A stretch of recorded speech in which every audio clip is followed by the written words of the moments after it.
good. But, okay. All right. How is that? Set an alarm to wake up. You should have been up already, Annette. Yeah. I didn't get back to from my cousin's kibbutz till 11, so it's like, oh.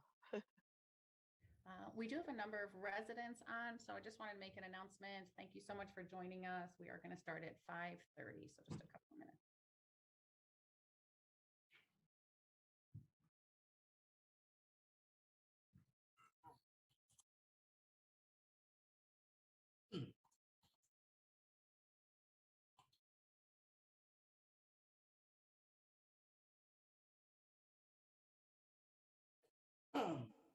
Hi.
Good evening. I'd like to call to order the City Council meeting for the City of Highland Park, Illinois, on August 23rd, 2021.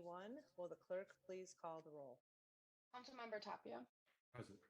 Councilmember Stolberg. Here. Councilmember Stone. Here. Councilmember Bloomberg. Councilmember Holloman. Councilmember Littleworth. Here, sorry. Present. Mayor Rotering. Here, we have a quorum. Everyone please join me in the Pledge of Allegiance. I pledge allegiance to the flag of the United States of America and to the republic for which it stands, one nation, under God, indivisible, with liberty and justice for all. Thank you. May I have a motion to, actually, before I continue, I think Corporation Counsel, do you want to mention how we are back on Zoom and why we are able to be back on Zoom? Yes, Mayor, we are once again operating in accordance with the revisions to the Illinois Open Meetings Act that allows for remote meetings. The necessary prerequisite findings have been made by both the governor of the state and the mayor of the city of Highland Park. Members of the audience, members of the public have been given an opportunity to be heard remotely, and the meeting is in compliance with all aspects of the Open Meetings Act. Terrific. Thank you. The city manager is present at City Hall as well. Right. Thank you. Thank you all for joining us this evening, albeit remotely. All right, continuing on with our agenda, I'm seeking a motion to approve the minutes of the City Council meeting held July 12th, 2021. So moved. Second. Second. And because we are remote, once again, we will have to call not by voice, but by each person's name being called out. So clerk, if you wouldn't mind, please call the vote. Thank you. Councilmember Tapia, Yes. Councilmember Stolberg, Aye. Councilmember Stone, Aye. Councilmember Holloman, Aye.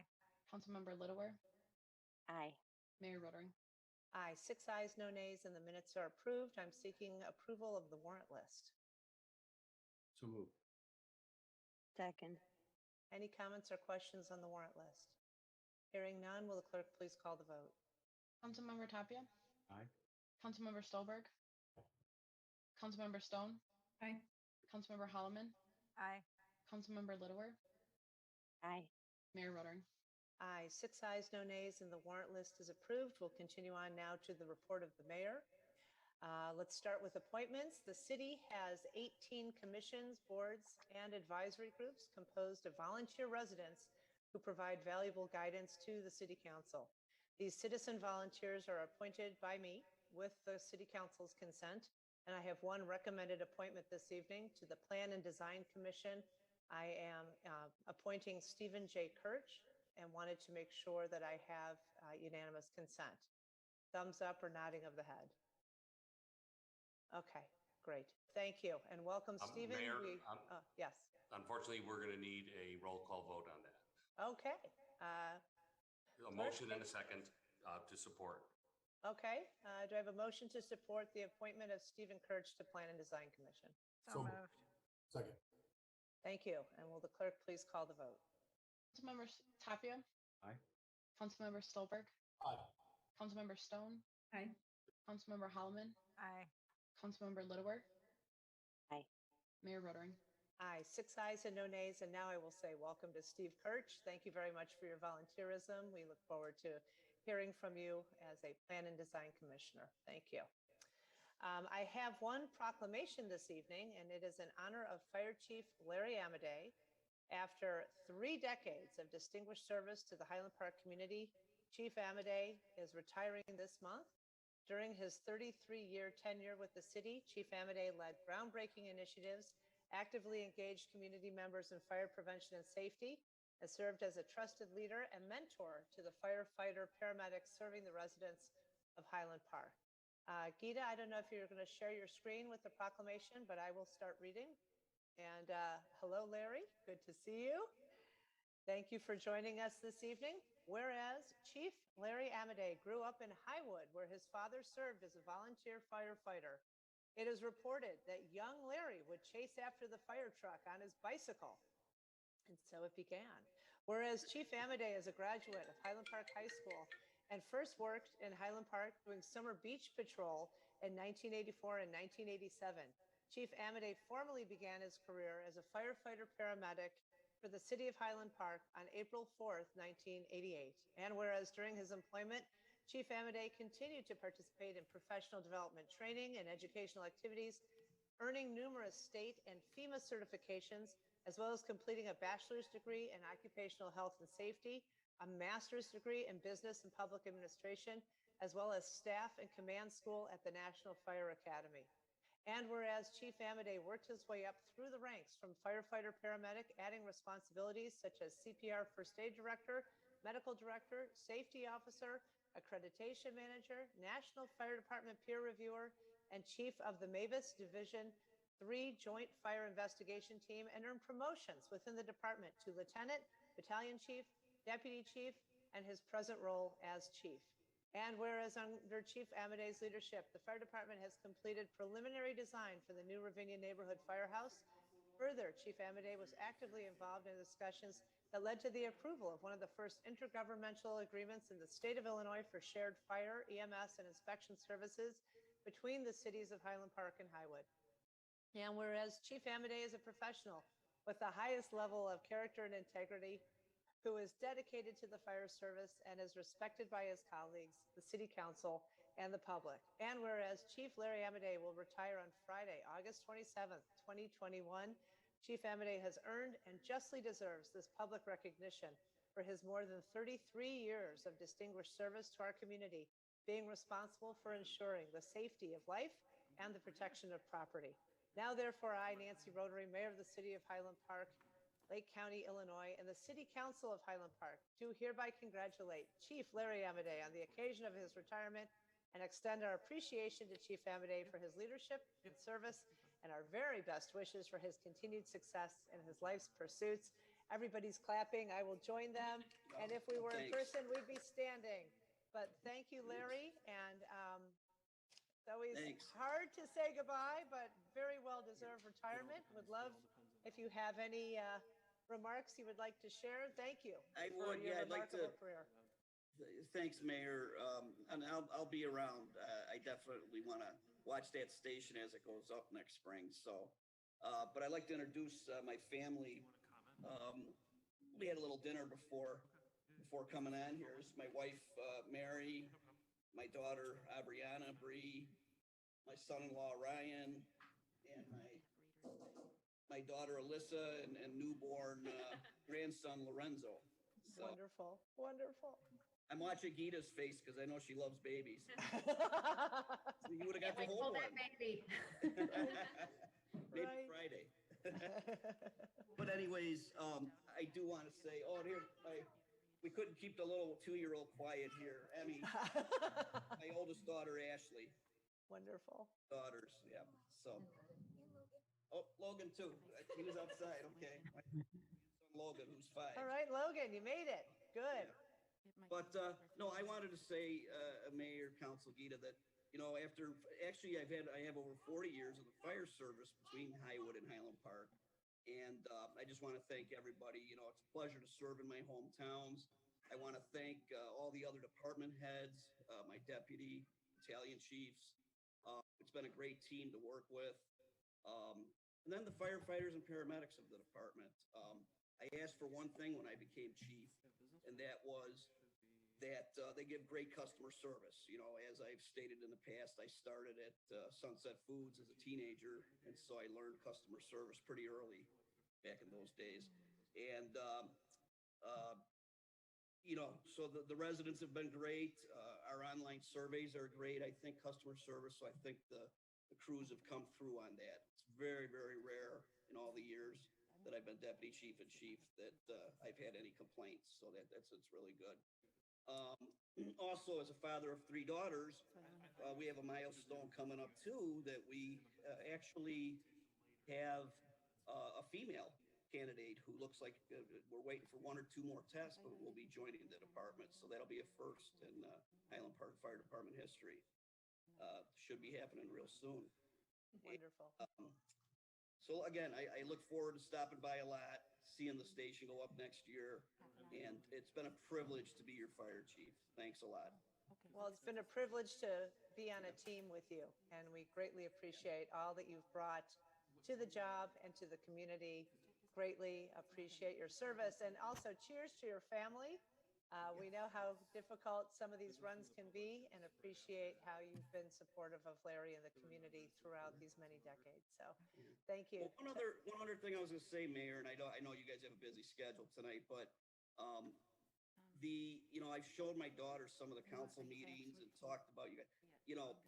If you want a good example of strong women, between you, the council, and Gita, there's some great examples, and I've encouraged other females besides my daughters to watch and see, and it's so a great credit. I almost wasn't going to say it because I didn't want the guys to feel bad, but. Much appreciated, Larry. Absolutely.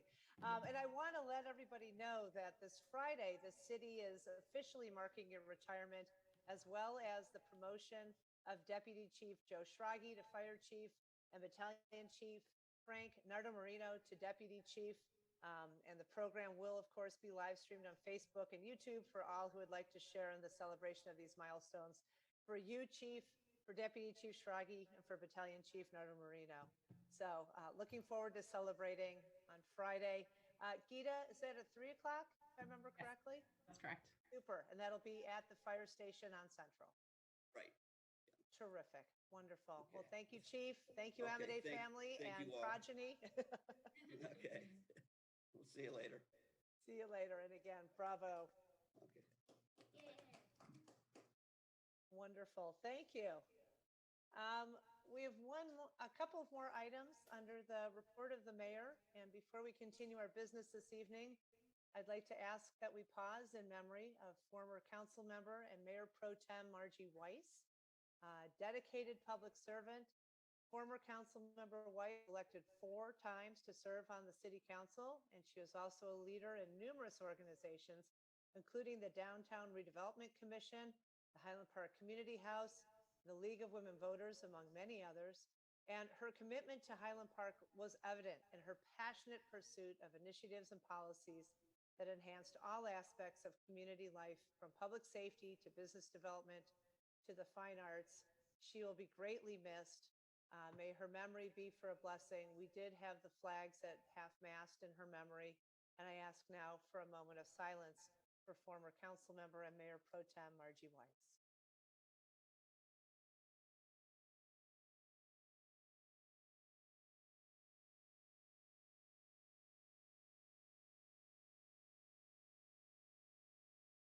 Thank you very much.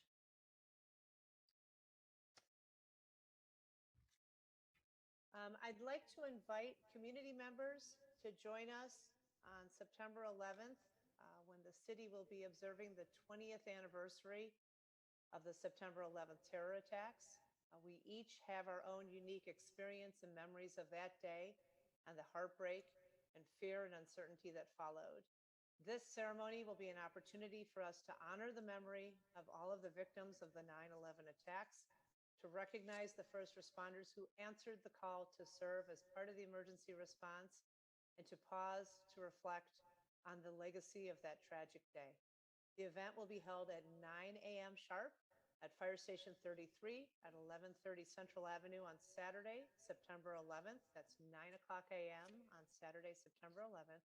The city is hosting this event with participation from the Highland Park Public Library, School Districts 112 and 113, and the City of Highwood. So please mark your calendars and please join us. That is it for the report of the mayor. We will continue now to business from the public. Vita, do we have business from the public to share? Yes, we do. Thank you, Mayor. We received a couple of emails, so individuals interested in making comments for the record are able to send an email to cityhp@cityhpil.com. So I will read you 4 emails. So the first one is from Ellen Fishman. She writes, "Hello, Mayor and council members. This email is being sent to ask for your vote in support of the lease agreement with the Park District for the Park Avenue boating facility. The lease is critical to moving forward for grants and other funding for the much needed improvements to the site. The subject is shown in the omnibus section of the agenda as 6, a resolution approving an intergovernmental agreement with the Park District of Highland Park for the Park Avenue boating facility. Thank you in advance for your consideration of this subject." The second is from Peter Mordini, who writes, "I've been a lifetime citizen of Highland Park. I encourage you to vote yes on the lease for Park Avenue Beach for years to come, so the community will have a holistic experience and enjoy your beautiful lakefront. You hold the key to our water access. Thank you." The next one is from Beatrice Tier. And she writes, the topic is the strategic plan. She writes, "While the pandemic has caused an understandable delay to updates to the plan, where's the progress against the goals of the 2019 strategic plan? Much of what is being suggested in the work plan should be a, quote, refresh informed by the progress to plan which is not evident. Where's the learnings, what's worked and what has not? Furthermore, where in the work plan is there a recognition of the things mentioned as work to be done? Changes in our population, refreshed demographic information, the number of new apartments for lease now available, the number of families, children moving to HP, barriers to business. Where's the output for the evaluation of processes to open new businesses in HP and recommendations to streamline them? Thanks and regards." And so I'll just address that to Ms. Tier. We do have an update to the Business Development Strategic Plan on the Committee of the Whole agenda. She makes a number of good recommendations, and so we will be including as part of the replan update what has worked, what has not, what has worked, will continue, and certainly all that experience helps us to make informed decisions as we move forward. And then I do have a very short report under staff report about the census update, and those census information certainly helps us, again, to make informed decisions about zoning, development, business attraction, retention, things of that nature. So excellent feedback. Thank you so much. And then the last written email that we've received to date is from Adina Zukic, Z-U-K-I-C. I won't give her exact address because you don't have to provide where exactly you live, but she tells us she lives in Highland Park with my husband and daughter. She writes, I am unable to attend the meeting tomorrow, but I am writing to you, asking you to publicly commit to hosting Afghan refugees. Below you will find my statement that I would like to be read during the meeting.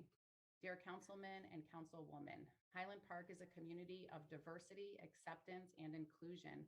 As a refugee and Highland Park resident, I want to ask that Highland Park commits to hosting Afghan refugees. On February 5th of 1996, the United States welcomed my family and I with open arms. I was 8 years old. As a child war survivor, I've been through a lot. On June 2nd, my birthday, during hiding, my dad was shot multiple times by a sniper. He was the sole survivor. He was captured and transferred to a concentration camp where he was eventually freed. In 1995, my family was forced to leave our house and transported to a refugee camp in Croatia. We were tired, we were poor, we were yearning to breathe free. America took a chance on an 8-year-old child and its family. After working the same job for 25 years, my dad retired in February. I leave you with this quote tonight. Give me your tired, your poor, your huddled masses yearning to breathe free. Thank you for allowing me to tell you a bit of my refugee story. Mayor, do you want to make a comment after that? I do, absolutely. And thank you, Adina, for sharing your story. And thank you to the many other people who emailed us specifically with concerns about the Afghan refugees and the heartbreak that's occurring in that country right now. I think it's important to note that our city values strongly support a welcoming and inclusive community. We've highlighted to that effect, we are always a welcoming and inclusive community with open arms. Each one of us has our immigrant story, and we've had the pleasure of sharing so many of those throughout the years. I reached out to the U.S. Conference of Mayors to ask if all of the mayors of the country were going to put together a statement, as we've done on several issues of interest to our municipalities. But while I have not yet gotten a response from them, I'm happy to move forward as a city to provide that statement as a reiteration, frankly, of the values that we all share. So to that end, Corporation Council, do we need to have a motion and a second, or do we just say, this is something we stand for, this is something we believe in?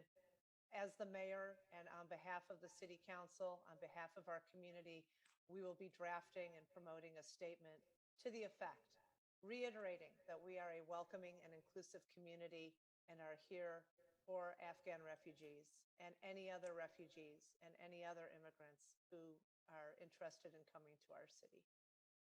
Mayor, there's no legal requirement for you to take a vote of the council. You have the authority in this form of government to speak on behalf of the city council.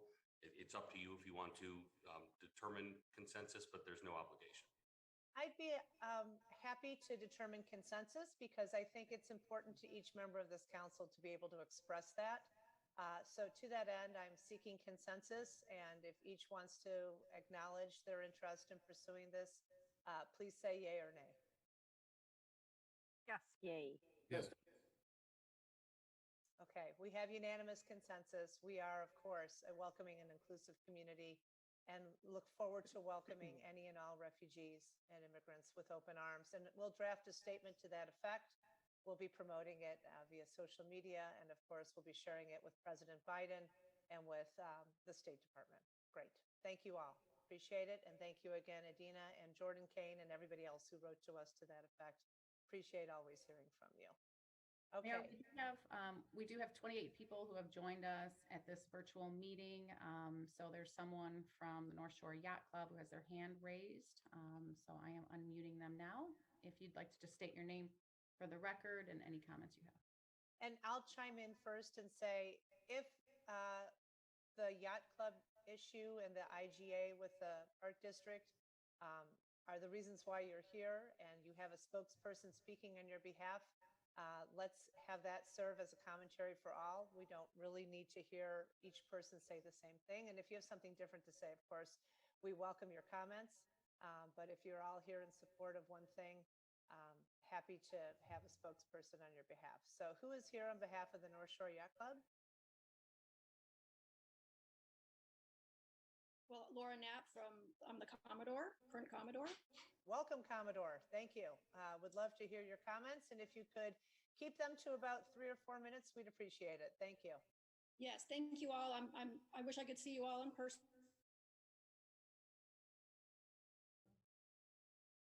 You've now muted yourself, so we're not able to hear you. So if you could unmute and start over, that would be terrific. Thank you. Can you hear me? Now we can hear you. Thank you. Okay. Thank you very much for seeing me today. I'm speaking on behalf of the North Shore Yacht Club Board of Directors. Park Avenue Boating Facility is aptly described as the heartbeat of Highland Park. From as early as 1869, it was a boating and public recreation site. It was a destination point and an access point to Lake Michigan for all of our citizens. The Board of Directors wants to thank the city for being involved in facilitating the use of this site for boating activities over all the long years and for being stewards of the shoreline of Lake Michigan. Today, I ask that you sign the intergovernmental agreement between the city and the Park District that is before you this evening so we can move forward with the projects. The North Shore Yacht Club has been involved at this location since 1933. Safety on the water has been our biggest priority, and we sublease the building, storage garage, and boat spaces on city property. We provide to the community what the Park District does not provide: boating skill classes, water safety education, the use of boating equipment, and safety boats. We are an affiliate organization of the Park District and a not-for-profit, all-inclusive, very affordable, all-volunteer club. We educate, provide water safety, and we also engage the community in appreciating what Lake Michigan can offer, most especially health and wellness, as we all realized we needed during the COVID pandemic. Without a protective cove or boat launch, the North Shore Yacht Club would not be able to provide the full extent of our services. I do want to mention that we did put together a documentary movie called A Century of Fun on Lake Michigan, and it is a 30-minute documentary that we presented in November of 2020 to the Lake County Forest Preserve History Symposium.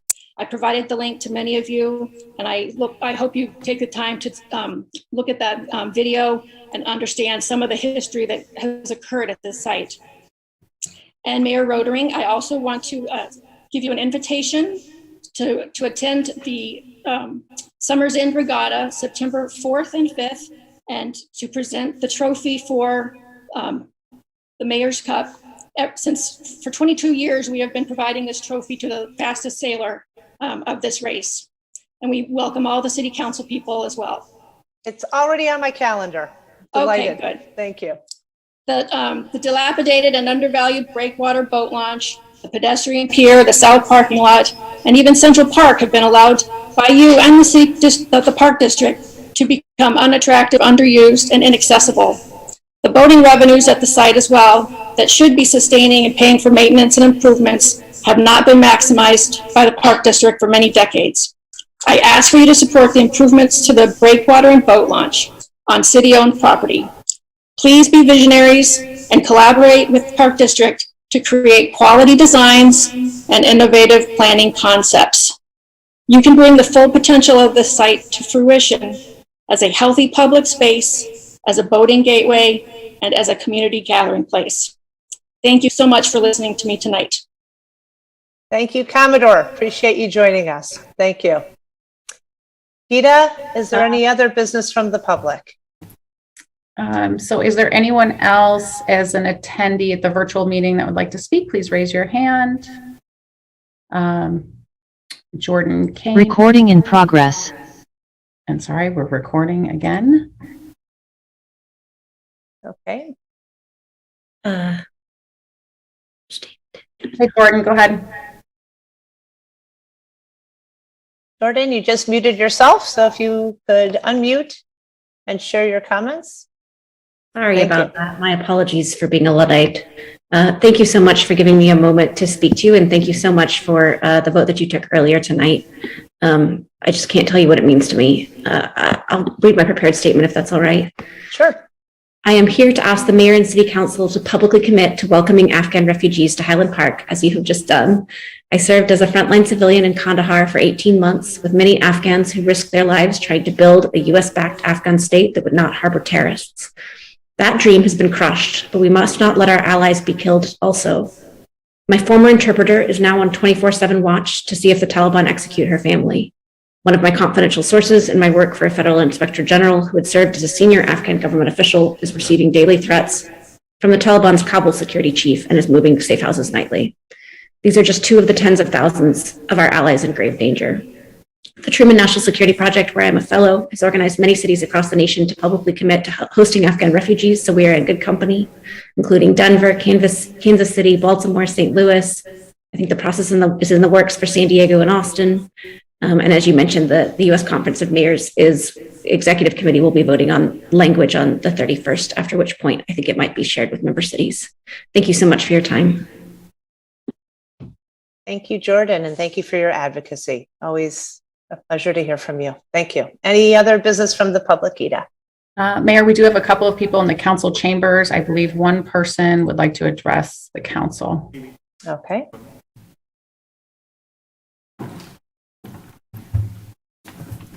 I forgot my glasses.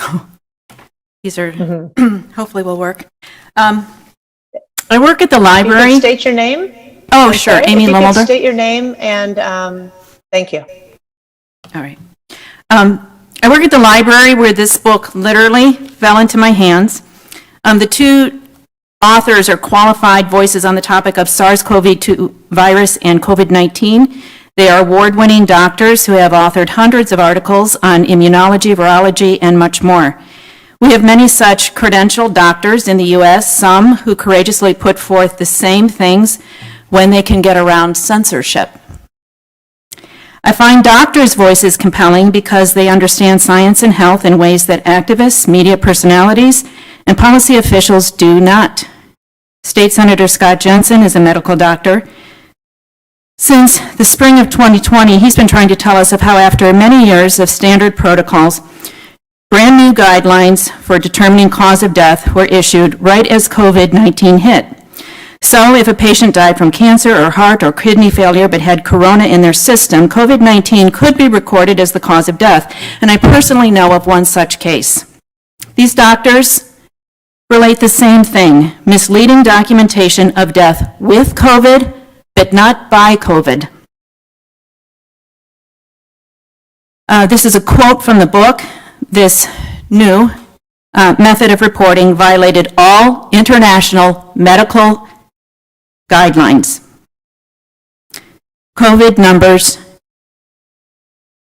spiked.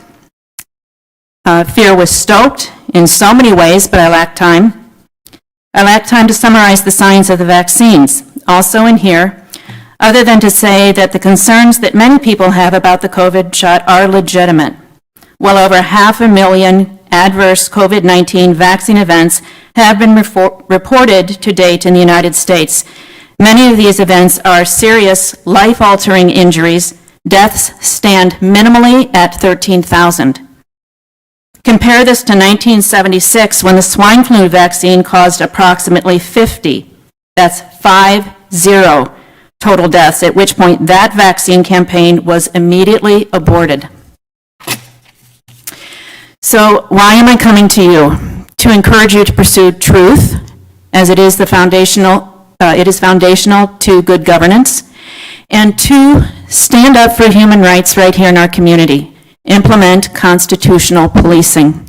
Constitutional policing respects both police officers and the rights of the citizens they serve. The Constitution is for the people, protecting individual human rights within a functioning society. The Fifth Amendment, I would argue, prohibits the coerced or forced injection of a potentially deadly drug into unwilling citizens, particularly when they are perfectly healthy and safer or preventative treatments are available. And on a last note, this book was written in Germany, where it became a #1 bestseller. In the end, the doctors asked their readers to remember their Constitution and their history. So I did get copies of the English version for all of the council members, and I can drop those off wherever you think best. Thank you. Thank you, Ms. Lowmulder. Just want to assure you that we as a city council always support truth, support human rights, and we support science. And we will continue to urge folks to voluntarily get the vaccine. There will not be forced vaccination under the policies of anybody that I'm aware of, because we are a democracy. Councilmember Holloman. Yes, I just wanted to say that while I appreciate the expression of thoughts, I do not need a copy of that book, as I am a staunch supporter of vaccines and would encourage everyone in our community to go out and be vaccinated. Thank you for sharing your support for your opinion, but I in no way can countenance that at this point. Vaccines save lives. We've seen the evidence of that, and today they were given full approval by the FDA. Great point. Thank you, Councilmember Holloman. Councilmember Stone. I just want to state my agreement with what both of you have said, Nancy and Michelle. I'm fully in favor of vaccines. That the science has shown that they are safe and effective. Thank you. Thank you. Thank you. Councilmember Tapia. Yeah, given the seriousness of the situation that affects our whole community, I think it's important to give voice to different points of view. But in this case, as a city council member, I want to add my voice to my support of vaccines and that my belief that they do save lives and they're, are healthy for our community as well. Thank you. Councilmember Stolberg. Thank you, Mayor. I too respect everybody's opinion, and I would concur with my fellow council members regarding the vaccine, and it is truly saving lives. Councilmember Lidower. I just want to say thank you for sharing your opinion. We do live in a democracy. We're very fortunate to have access to vaccines. While no one should ever be forced to do something against their will, I think it's incredibly important. I happen to be out of the country right now in an environment where virtually every family right now has children who are affected, and the vaccines have been incredibly helpful in this situation. And I only hope the pandemic doesn't increase in terms of the mutations as horribly where we are in the United States. Thank you. Thank you all. Any further business from the public? No, Mayor, there is not. Okay. Let us continue then with scheduled business. Items 1 through 15 have been grouped together for omnibus consideration. I am seeking a motion to approve item 1 as amended, 2 through 5, 6 as amended, and 7 through 15. So moved. Can I just clarify that the amendment to number 1 is just to extend the time frame through the December. end of the year? Yep. Okay. Yep. Thanks. And Mayor, allow me to clarify that the amendment to number 6 is based on a revised document that was circulated to the City Council, is available at City Hall for inspection. It was circulated this afternoon at 4:00 p.m. Thank you. Second. There's a second? Okay. Councilmember Lidower. I have not seen the corrections to number 6, and Okay. I thought it would be preferable if we could go, if those could be presented before voting upon that. I'm in favor of it, but I have not seen the final product, and therefore I'd love to vote in favor of it, but cannot do that on an omnibus. So. Sure, we can do that. I would have requested that if you had had the chance to take a quick look, they were redlined. Changes would have taken maybe 2 minutes. Councilmember Holloman? Yeah, can I suggest that Councilman Litter abstain in this case, as the rest of us have had a chance to review the document? I mean, I've reviewed it, but I just didn't see this last iteration. If there have been changes since. Yeah, so abstain so that we don't have to. So I would abstain. The final changes were provided by Corporation Counsel on behalf of the city. It actually came from the city manager at 3:50 p.m. 3:57 p.m. Okay, well then I'd like to just voice my support for this agreement and say how important I think it is. However, I cannot vote for something that I have not seen the final changes to. Understood. Councilman Holloman? Steve, it's my understanding that her vote would be counted with majority anyway. Is that correct if she abstains? Right. She would be abstaining on this particular item of the consent agenda, not on the entire consent agenda. And the effect is to go with the prevailing side. Right. You'll be counted in the majority, so it'll be fine. Thank you. Okay. So to that end, there is a motion. I'm seeking a second. Second. Will the clerk please call the vote? Councilmember Tapia? Aye. Councilmember Stolberg? Aye. Councilmember Stone? Aye. Councilmember Holloman? Aye. Councilmember Littleworth? Abstention. Abstention on 6 only, right? Only on 6. So okay, go ahead, Steve. I just want allow me to help. You may want to consider stating, I vote aye with respect to all matters except I abstain with respect to matter number 6.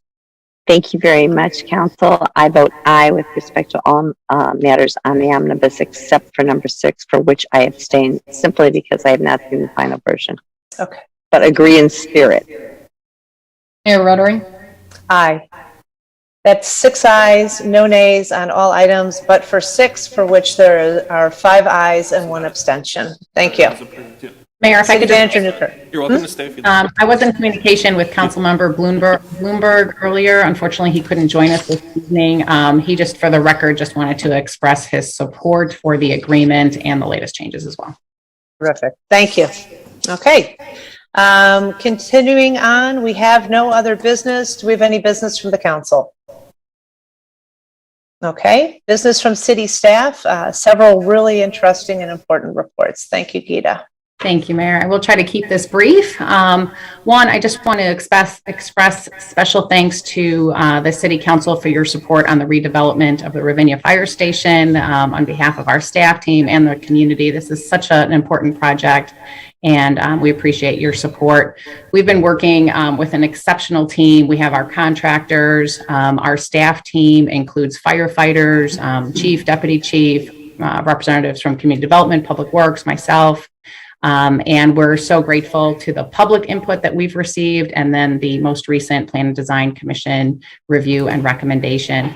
We are currently making plans for the temporary fire station, which will be located at Brown Park, where we do have approval from the Park District to proceed with the temporary station.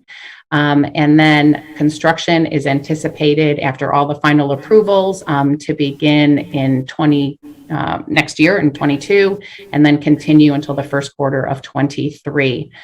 We do have an email list where we will keep the public apprised of this important public safety project. So if individuals are interested in direct communication about this project, please email us at City Hall and we'll add you to that list. Otherwise, for the general population, we will be providing regular updates via our e-news and our website as well. Switching gears to the census, on August 12th, the U.S. Census did release data from the 2020 census. Only population has been made available at this time, although even that has yet to be confirmed by the Illinois Secretary of State. But based on the preliminary numbers, we are pleased that our population has increased to over 30,000 residents. Our last population, which was an estimate in 2019, had us at 29,700 people. An accurate count is so incredibly important for a lot of reasons. We hear a lot about the importance as it addresses congressional seats, but really for us also a very important reason for it, the inaccurate count, is for federal funding. So federal funding formulas are based on population data. And so it's important that we have that accurate count because it enables us to get more federal funding when those grant applications are approved. So in terms of next steps, the U.S. Census is going to be providing municipalities with all of their data later this year and into next year.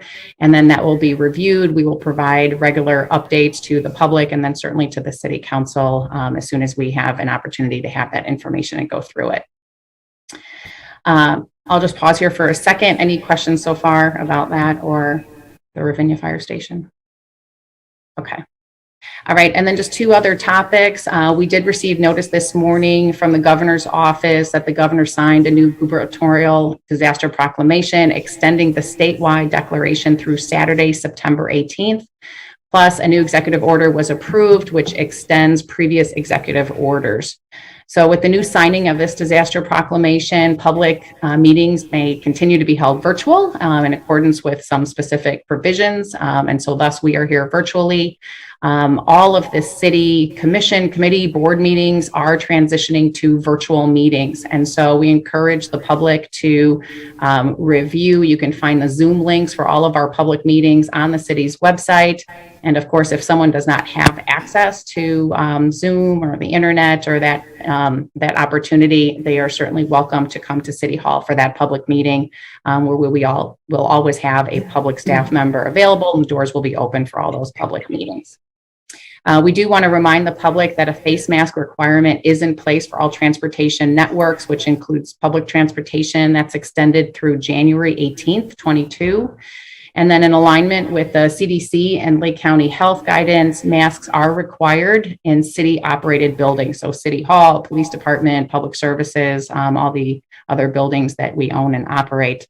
We are encouraging our business to likewise align their practices with the CDC and Lake County recommendation for mask requirements. We have prepared signs that we have sent to all businesses, inviting them to post that mask requirement regardless of vaccination status. So they can post that on their front doors. And we continue to provide information to residents as well as businesses about the importance of vaccinations and where people can get vaccinated. So please go to our website if anyone has any questions about where to get the vaccine.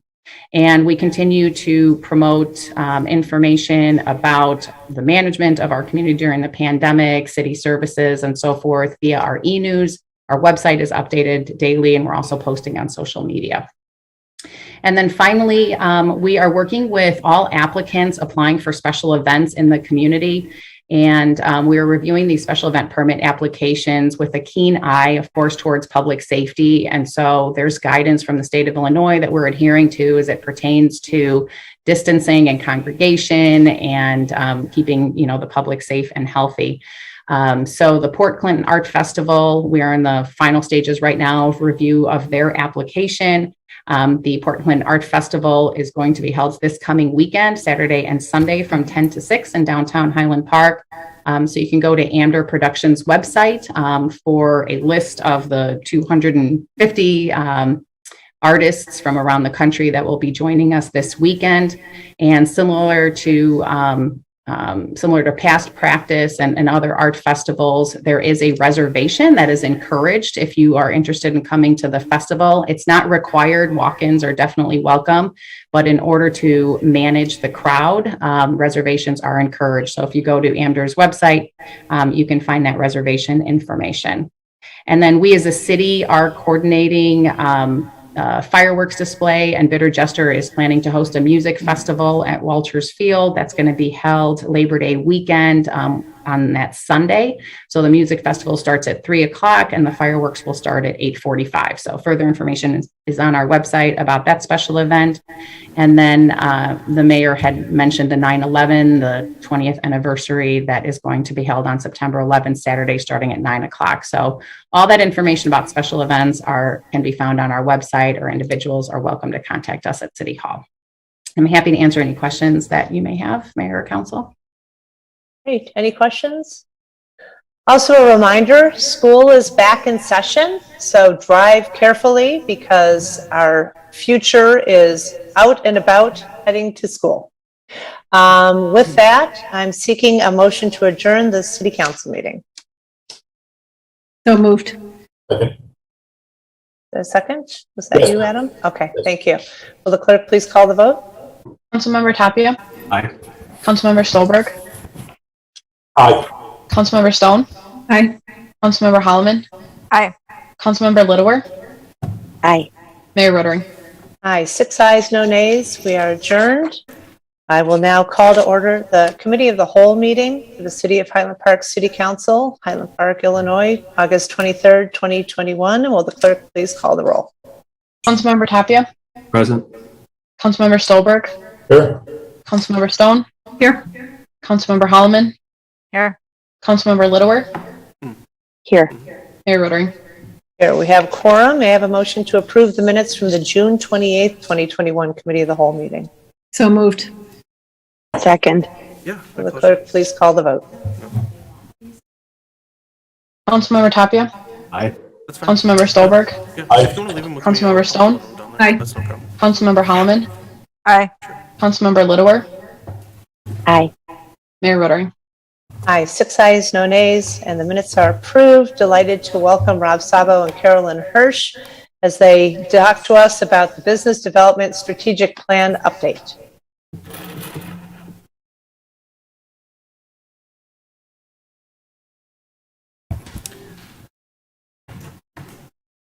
Good evening. Can you hear me, Mayor and City Council? A little bit. Quietly. All right. I'm going to move closer to the microphone here. So thank you very much. I'm excited to be with you this evening to present about a huge project that we're undertaking with the city here to update our business development strategic plan going into 2022 and onward through 2024. The agenda for tonight's meeting will include presenting the purpose, and can everyone see my slides okay? Yeah, Rob, let me just interject. We can see the slide, but I just do want to share with the public, if you're having difficulty seeing that PowerPoint presentation, it will be posted to the city's website tomorrow. And so you'll be able to see the exact details that Rob is going to present this evening. And another way, if you would like to change your settings to speaker view within Zoom, that should also help maximize that slide. So the agenda for tonight is to present a little bit of background on the business development strategic plan, our ongoing objectives and accomplishments, an overview of our work plan and timeline, and then our next steps. So a little bit of overview of what we went through in 2020 and 2021. Currently, as of today, we have 847 businesses in Highland Park. We have businesses within 9 business districts, and in 2020, we had 34 new businesses open, which is incredible given the fact that we were operating at that time in a pandemic. And in 2021, we had 33 new businesses open, and that is year to date. And so it has been an active business development season despite the challenges that we have faced. The Business Development Strategic Plan is a document that guides our business activities, and that includes attraction, retention, vibrancy activities, special events. Ultimately, it's an ambitious yet achievable plan that includes measurable strategies and actions so that we can benchmark our success against our own benchmarks as well as those of our other communities that we find are doing good things as well. There's a number of stakeholders included within the strategic plan elements. This chart before you identifies all of them. But really, I think what's most important to take away here is that the business development strategic plan really touches everyone here in the community. It extends up to the state level. We have community partners, the county, and importantly, our residents are heavily involved, as well as our business and property owners, in addition to just the city. Before we dive into the business development side, we're going to kind of go through a little bit of background and some of the understanding of where we've come from and where we're going to. In 2013, the city had a market study done to identify ways to support the downtown district. And one of the outcomes of that was a recommendation to increase density within the downtown area. And in 2015, as a result of that study, the City Council had approved zoning amendments which increased our density limits within the CBD, and that was the catalyst for the development that is now occurring within our downtown district. As a result of the different projects that you see on the slides before you, we've added approximately 370 new multifamily units within our community between 2016 and 2021. And with the proposed Saks redevelopment, that will also include or go up to 464. Now, why does that matter? First of all, if you saw our recent census data, we are now over 30,000 in population, but more importantly, we're bringing density and people into our downtown district to support our businesses. In addition, over the past few years, we've performed a number of different roundtable discussions with the community, with developers, as well as realtors, and we've identified different feedback that they have for us on how we can enhance our different community development operations. And so we've done a number of different things to make our interactive process more expedited. So we've simplified permit forms, we've done next day inspections, we allow digital plans to be accepted. So we've really made a number of improvements within our community development department, and thanks to Community Development Director Joel Fontaine for his efforts in that regard. But that has really improved the interaction with our development community.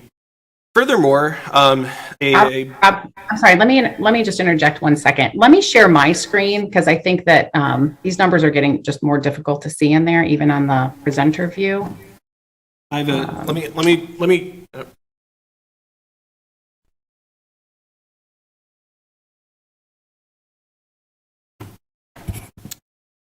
Okay. So does that work for everybody? Okay. It's much better, thank you. All right. So all of the different items I identified in this plan. Oh, thank you for advancing. So in 2020, the year in review. So this is kind of the preview of what will be in the budget document. But in 2020, community development issued 4,138 building permits, had conducted 10,624 building inspections, 3,986 life safety inspections, and 92 technical reports. And again, we know that it's been a busy construction season despite the pandemic, and our community development department really has been active in serving the community. Next slide, please.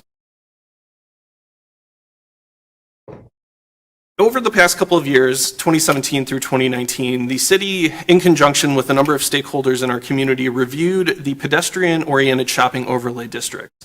And as a result of those roundtables and feedback in 2017, we reduced the POSO. And after evaluating it further, we determined that the POSO the POSO had outlived its purpose, and in 2020 voted to eliminate it. What that will allow is it will allow for previously the businesses that were located within that district we required them to be retail oriented, sales tax producing. This now allows for more experiential and service oriented businesses. Next slide, please. Within the Ravinia Business District, we held a number of different community engagement meetings to talk about the design elements for the Ravinia streetscape improvements. And as a result of these meetings, next slide, please. We now have a number of different improvements that have been installed and activated, which include wayfinding signage, lighting, benches, new streetscape elements, and all of these were made possible through the Ravinia TIF district, as well as contributions from the special service area which exists in that business district. Next slide, please. In addition, we recently amended our zoning code to allow for experiential uses to be within our downtown. And again, with what we've heard about people looking for experience and for exciting experiences, this will pave the way and open up the doors so that we can provide formerly ground floor retail only locations to now serve as experiential uses. These include places like brew pubs or craft breweries, entertainment uses that aren't typically regulated, performance venues, and art and drama studios. Next slide, please. We've also been heavily marketing and promoting the community. We've ran different advertisements in developer publications to get the word out that Highland Park is a developer-friendly community and that we have a number of opportunities for new projects. We've also ran online advertising and really marketed our community. Most recently, as the council is aware, we have brought on a marketing agency to help build our social media presence and also launched an Instagram presence. Next slide, please. And as you can see, here are some screenshots from our social media elements. And if you don't already, please follow us on Facebook, Twitter, and on Instagram. And also sign up for e-news if you don't get that as well. We also have a number of incentive programs, and these have produced investment within our community. So for instance, here you see two images, Audi Exchange as well as the Porsche Exchange. Both of these entities received a sales tax incentive agreement, which in return turned into investment and an expanded operation, which serves the community not only from a business end, but also in contributing to the city's sales tax base. In addition, we also have a facade improvement program, and here's a photograph of Abigail's, who recently expanded into a neighboring space and added a facade to their business. Next slide, please. During COVID, we were very busy with supporting our businesses throughout the community. We created a program called the Financial Assistance for Retail and Restaurants Grant, the FAR grant as it's also known, which provided over $225,000 in financial assistance to businesses to help them offset the costs related to COVID-related business expenses. This included hand sanitizer, outdoor seating and dining appurtenances, all sorts of things that, but for the pandemic, these businesses would not have otherwise incurred expenses on. We also allowed businesses to expand outdoors without any cost. And so our business development office, Carolyn Hirsch, and Melissa Rosen were extraordinarily busy over the past year assisting our businesses in these regards. We've also coordinated a number of special events. The photograph you see here of the child playing guitar, that's Miles the Music Kid. This was at the Bitter Jester Music Festival this summer. Huge crowds. This was his public debut. He's on YouTube. Check him out. Very talented. But we have had a number of different wonderful events here in town that have been set up to be COVID friendly and safe as our public safety mitigations ebb and flow. That being said, we have Food Truck Thursdays, which are ongoing. City Manager Newkirk talked about the upcoming Bitter Jester Music Festival finale and fireworks. So we have been busy with bringing various special events into our various business districts. Next slide, please. Business development also goes hand in hand with sustainability. And as part of that, we have been focused heavily on bringing our city's compost program into our restaurants. Given the amount of food scraps that are produced, we have restaurants who are implementing food scrap composting to help reduce the amount of waste going into our landfills. Next slide, please. And so now we're going to transition into the future and kind of projecting and starting our project of developing our strategic plan. One thing I wanted to share with the City Council that is, I think, of interest and is a common topic of discussion is how is the online sales and shopping experience impacting total sales? How are people interacting in in-person sales versus online? And this information, which came from the U.S. Department of Commerce, represented that in 2020, Amazon was 5.7% of total retail sales. So clearly, the Amazon effect was really exacerbated by the pandemic with people shopping online and not going to stores. In 2021, in quarter two, online sales accounted for 13.3% of total sales. Now, what's important about that to note is that means we still have about 87% of sales that are happening that are in person. There's still an opportunity for retail to occur, and so our objective with the business development strategic plan is to identify what are the right mix of those retailers and how do we bring them into Highland Park. Next slide, please. So the plan itself, this is somewhat of the kickoff. We originally had planned this project in early 2020. And with COVID, we first of all, had to take a step back and kind of evaluate what was happening with the business environment. How did the pandemic shift the way consumers were interacting? And so now that we're slowly emerging from the pandemic, despite us being in it still, but seeing a little bit of a light at the end of the tunnel, we feel this is a good opportunity now to really strategize and get ourselves in the right place to attract business as well as support our existing businesses. And so the plan itself really identifies aggressive opportunities to maximize profitability for our existing businesses while attracting new ventures. The plan is proposed to be a 3-year plan, and the reason for that is to allow us to revisit it frequently. If we were to go with a longer term plan, sometimes those things tend to get shelved and may collect dust. This really keeps our feet to the fire and requires us to actively manage the plan and ensure that we're hitting our benchmarks. Really, the other component of this that we really want to identify is showcasing Highland Park as a hub for cultural vibrancy, dining, and entertainment, as we know it is. Next slide, please. The plan itself will identify a number of different topics that are listed on the screen before you. And really, these are the various different business development efforts that we're undertaking. So identifying what's our community profile and overviewing our business districts. Taking a look at our local and regional partnerships and ensuring that we're maximizing our opportunity to collaborate and bring in business support, as well as use those partnerships to bring more attention and attraction into our community.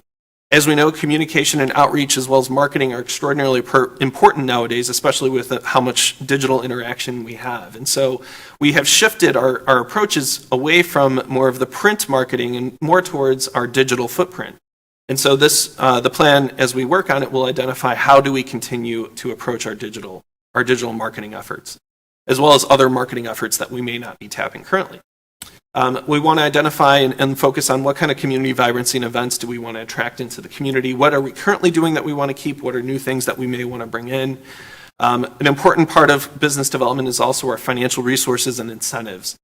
You have included in the staff memo that was in the committee of the whole packet, we identified a new program that we're currently developing called the Business Build-Out Grant. And what that is intended to do is to provide funding for a new business that would like to locate in Highland Park that would help pay for the costs of building out that space. Oftentimes when a new business is opening in a location, they're getting an open shell. And some of the largest upfront business development costs are those actual construction costs to build out that space. And so this program, which we have reviewed with the Business and Economic Development Advisory Group, will be presented to the City Council and once it's finalized. We're currently putting the final touches on it.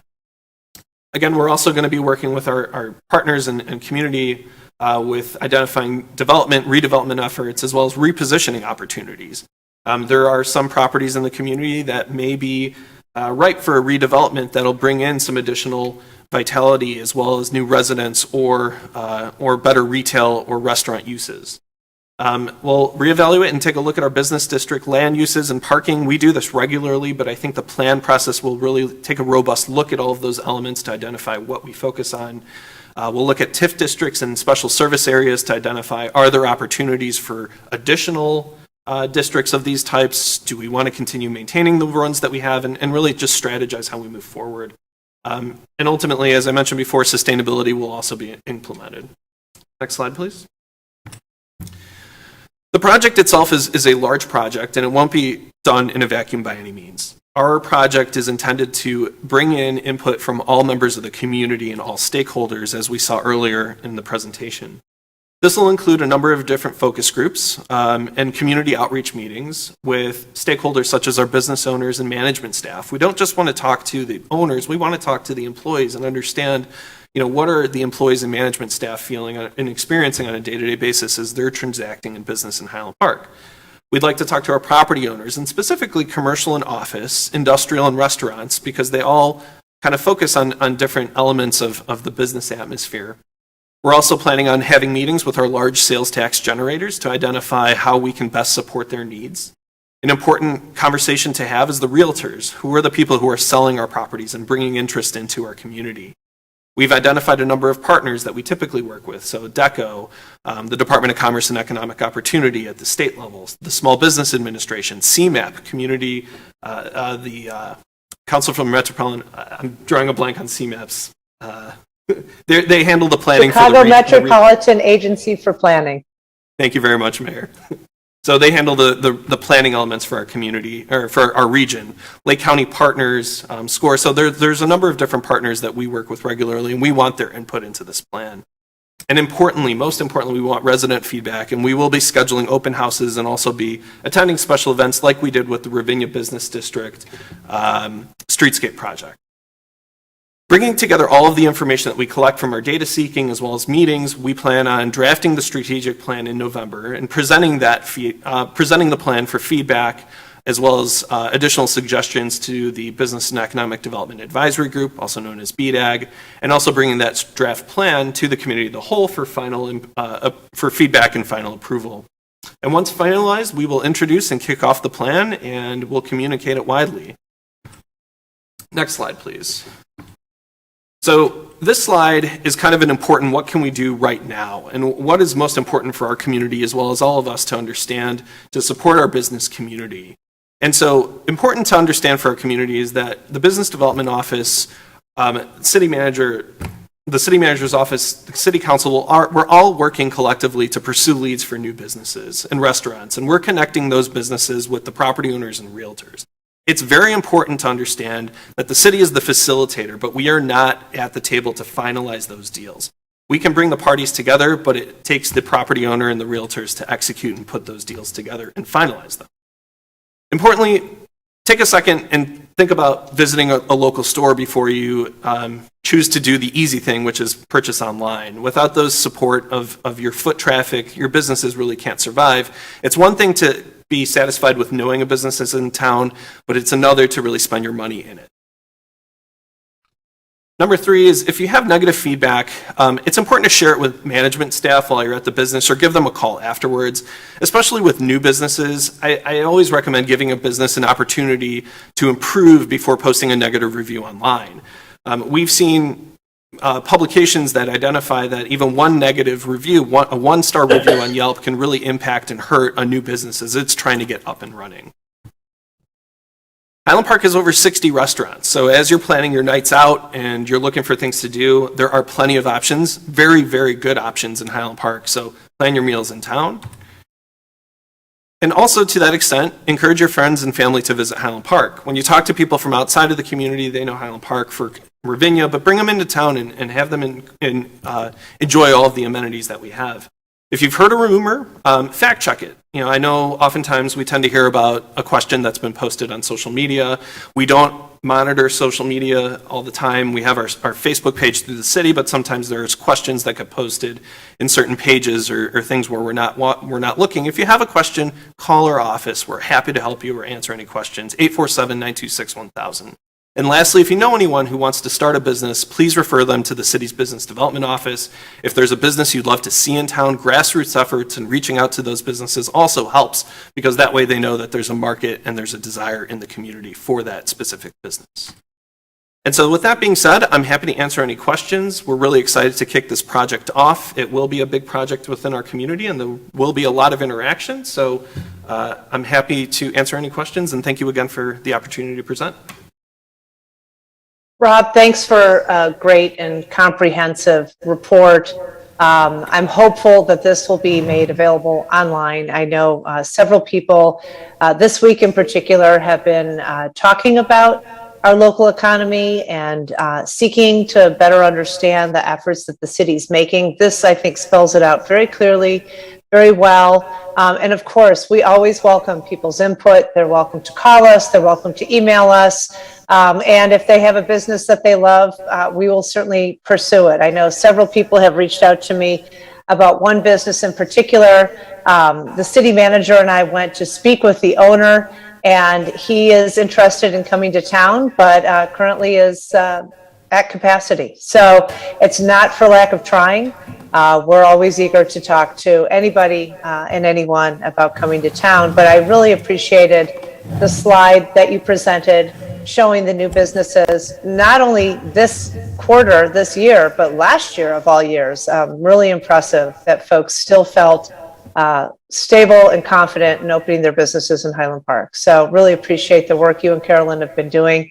And I know Annette has her hand up, so I will stop talking. Annette, go ahead. Okay, so the hand is down. First of all, Rob, I really want to commend you. I thought it was an excellent, excellent report. It's really easy to follow. I thank you for those numbers with regard to online shopping, in-person shopping. I think that really goes to the heart of some of the rumors that we frequently hear. What's going on. And so that's very helpful to show both the growth of online, but also to show the potential of what we have. I say this with all due respect, and that is that I think we have an amazing asset in our downtown area, our layout, our setup.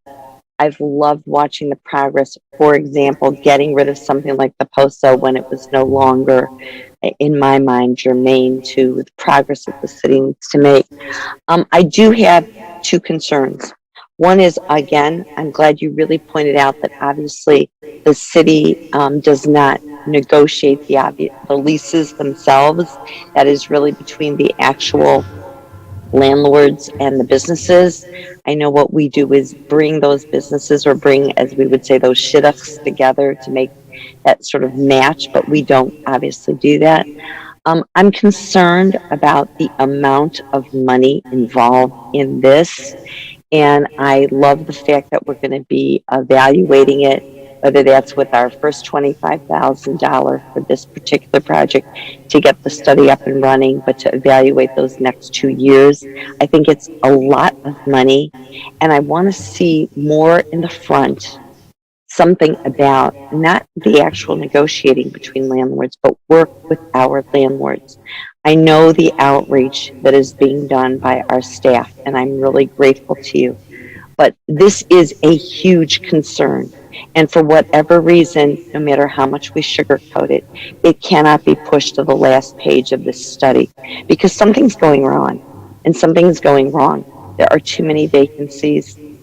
I know how hard everyone's working, and I love the fact that we're about to really put our money where our mouths are in terms of attempting to build this up and make it grow better.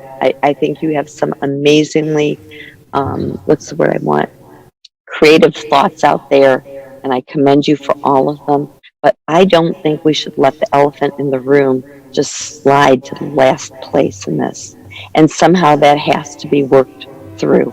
And because I believe our staff has such good relationships with so many of the landlords in our town, I think it's imperative to capitalize on those relationships and somehow look at this problem more holistically, with them more in the front. And so I just urge you to please do that in the following going forward. And I want to ensure that we are able and do evaluate on very short-term bases before this entire project is committed to financially.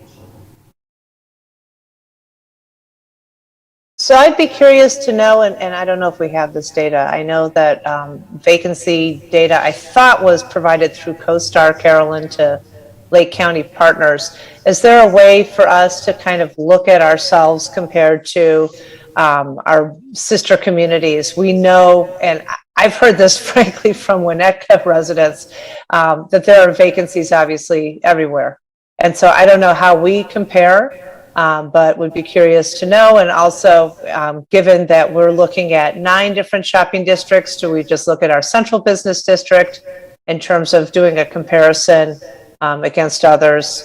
Northbrook Court obviously chopped off like part of the building, and I don't know what's going to happen now, but I just think it might be helpful, rather than looking at our metrics within our own sort of anecdotes, to actually have regional data that we can compare ourselves to. Is that something that's feasible?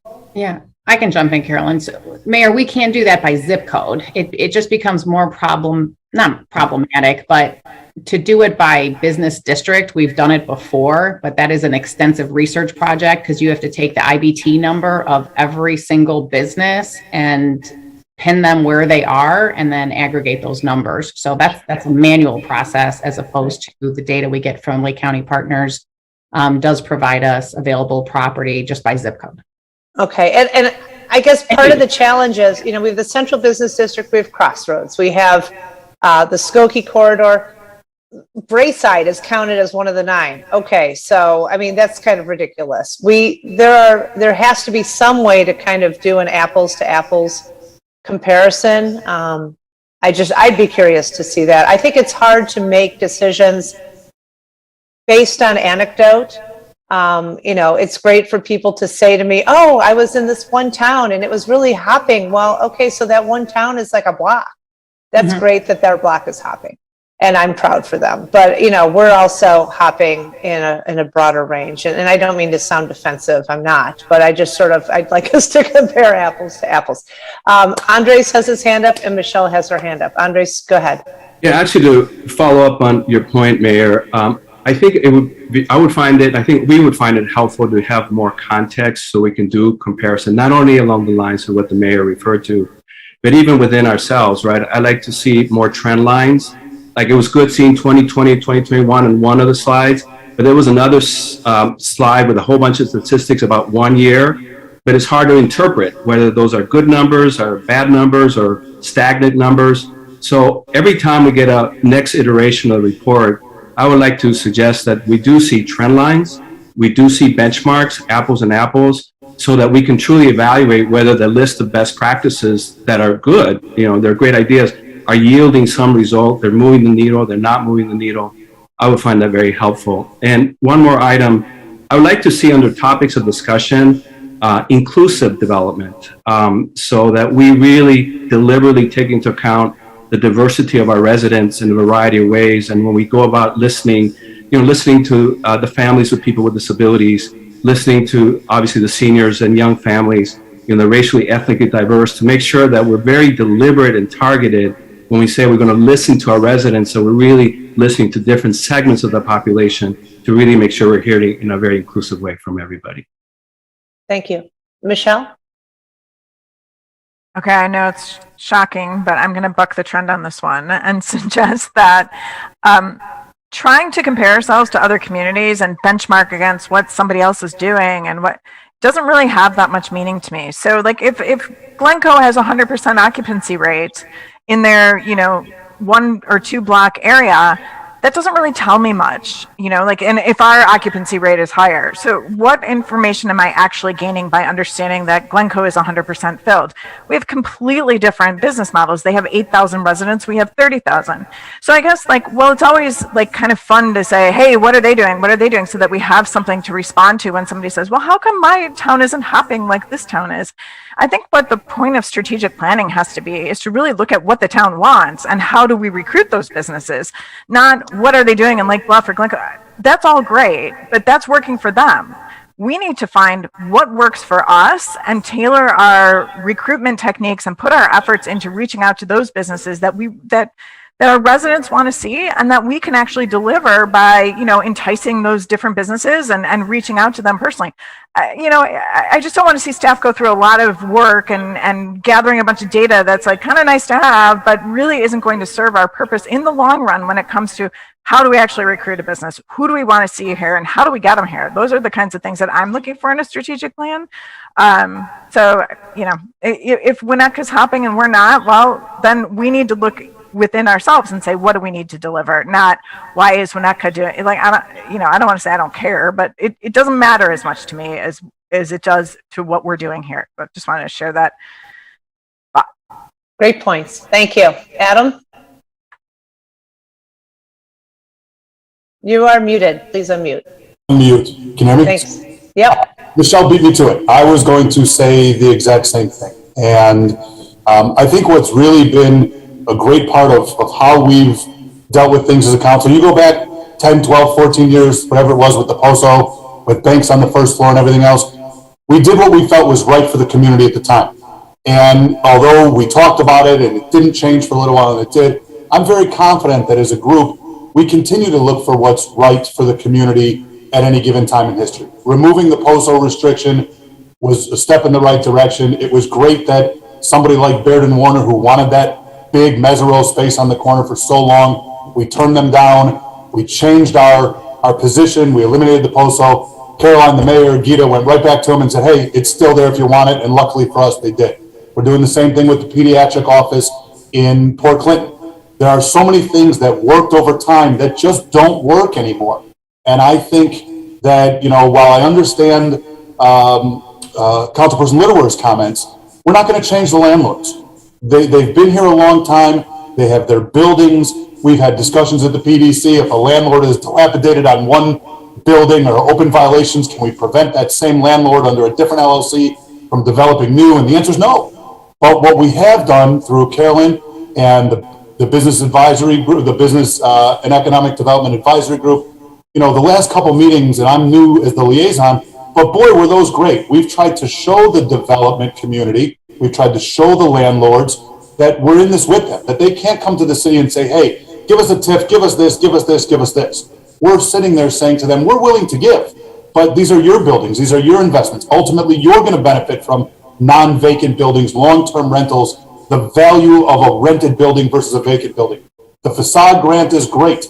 This new initiative that was just proposed about reimbursement for investment to prospective tenants is a marketing tool that landlords can use to bring people to Highland Park and say, if you come with us, yeah, maybe my rent is $1 a foot higher, but if you put $60,000 into the building and you provide XYZ, we can give it back to you so long as you stay for a period of time. I think the new initiatives, what's the web, not Live HP. Enjoy Highland Park. I mean, social media is a tool that we didn't have the way we have today 3 years ago, 5 years ago, 10 years ago. So while data is important, there are different things that work for different communities. Our central business district, I had dinner in Winnetka last week. We're blocks and blocks long, and we're not going to have the same people. I've said it a bunch of times, everyone laughs, but when people say to me, why don't we get this national chain, or why don't we have Chick-fil-A? We have a very different demographic, even than some of our neighbors, without an east border that represents a population. I've said it a million times, fish don't shop. And some of that comes into play. But I think what we need to do is to continue to, one thing that was said, and I've been a big proponent of it for a long time, we need to let people know we're open for business. We're not difficult to work with. We're easy to work with. We're accommodating. Doesn't mean we give away the farm and let someone put up something that's, in everyone's opinion, ugly, or the word people use is not Highland Park-like. But we want to be developer-friendly. We want to help the landlords to an extent where at some point we could say, look, we've helped. It's your building. Now you got to chip in a little. It can't be a free lunch for the landlords on the city's dime. And I think ultimately that will work in everyone's favor. So respectfully, I think data is not as important as what we're doing going forward. I think historical data is not as important as what we've done in the last 18 months. Look at how we've adapted during the pandemic. We've given permits that we probably would not have allowed for special use, for outdoor dining, for music. And while sometimes, I wasn't a big fan of closing Roger Williams permanently, but what they did with BW Rocks on that street looks fantastic. There are people sitting outside. There are people going to sit outside during the day and the evenings. That's what brings people in. And while I'm on the soapbox, I'd like to also at some point, and I don't know if it's appropriate now, I think we need to look at what we're bringing into Ravinia as well. There's a lot of vacant property there. Al Claremont just developed a building with 4 vacant spaces. I know we prefer retail sales tax generating on the first floor, but we had an application in front of PDC the other night for what is not a use that quote unquote we have zoned for, but I think we need to look at what's coming in there. And yes, generating sales tax is important, but there are other ways to vitalize a district and ancillary sources of revenue from the city, even if a percentage of the ground floor units don't generate sales tax. They still go to lunch, they still buy a t-shirt, whatever, maybe they hop on the metro to get here. So I think, I like what the staff is doing. I like what our advisory groups are doing.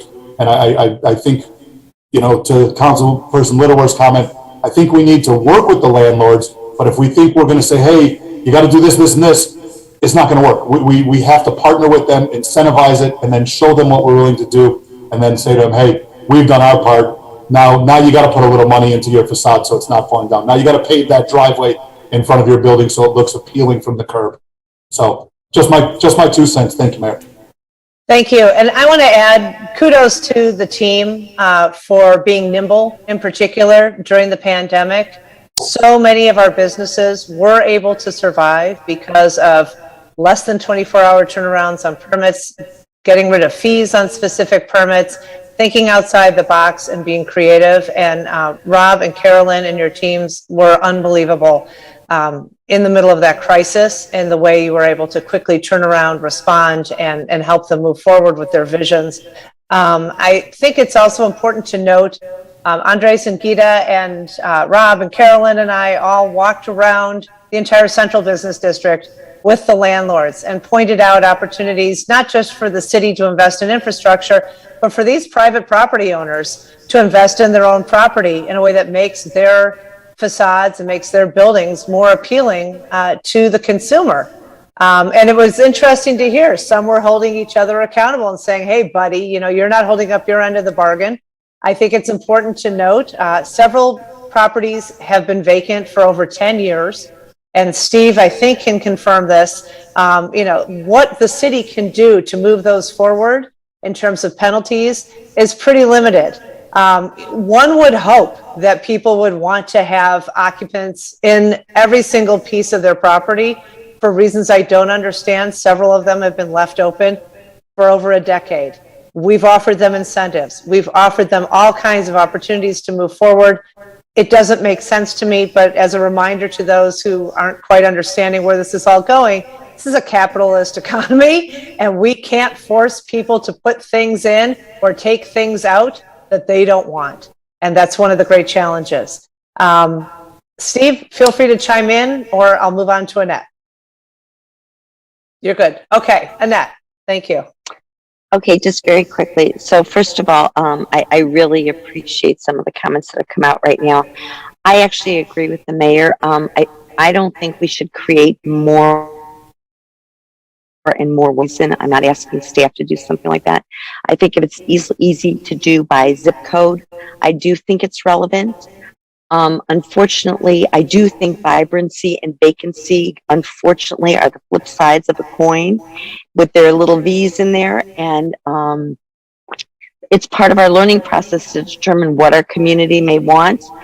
And to Councilman Stolberg's point, it's part of our obligation to learn not only what they want, but how we can approach it in a positive fashion that moves it forward in terms legally. And that's why some of the initiatives through PDC have been amazing. I'm completely on board with them, but I think that in many ways it's our job to look at that, and that's specifically our job in terms of staff in the city to help find ways to attract in a different way from a legal perspective, a way of bringing in more businesses. And times have changed. And that's why having moved along with the POSO was a great way to say this is the way we as a city need to act in order to do that. And I just want to underscore that I feel that's part of our job in terms of supporting both staff, the city, and any current businesses that want to come in. I think that staff has done an amazing job of looking outward in terms of trying to bring people in. That's wonderful. But the reason I do think our numbers are important is to be able to dispel some of the rumors. And if those, I'd like to have a straight answer on vacancy, for example. And I also think that's the way you dispel to people, look how much has been brought in. I also think, Mayor Rotering, to your point about a 10-year vacancy, what is going on with that? It takes away from our community's feeling of moving on and well-being to see something empty for so long. How do we incentivize these people? And I think we have been giving. It's not out there that we are giving.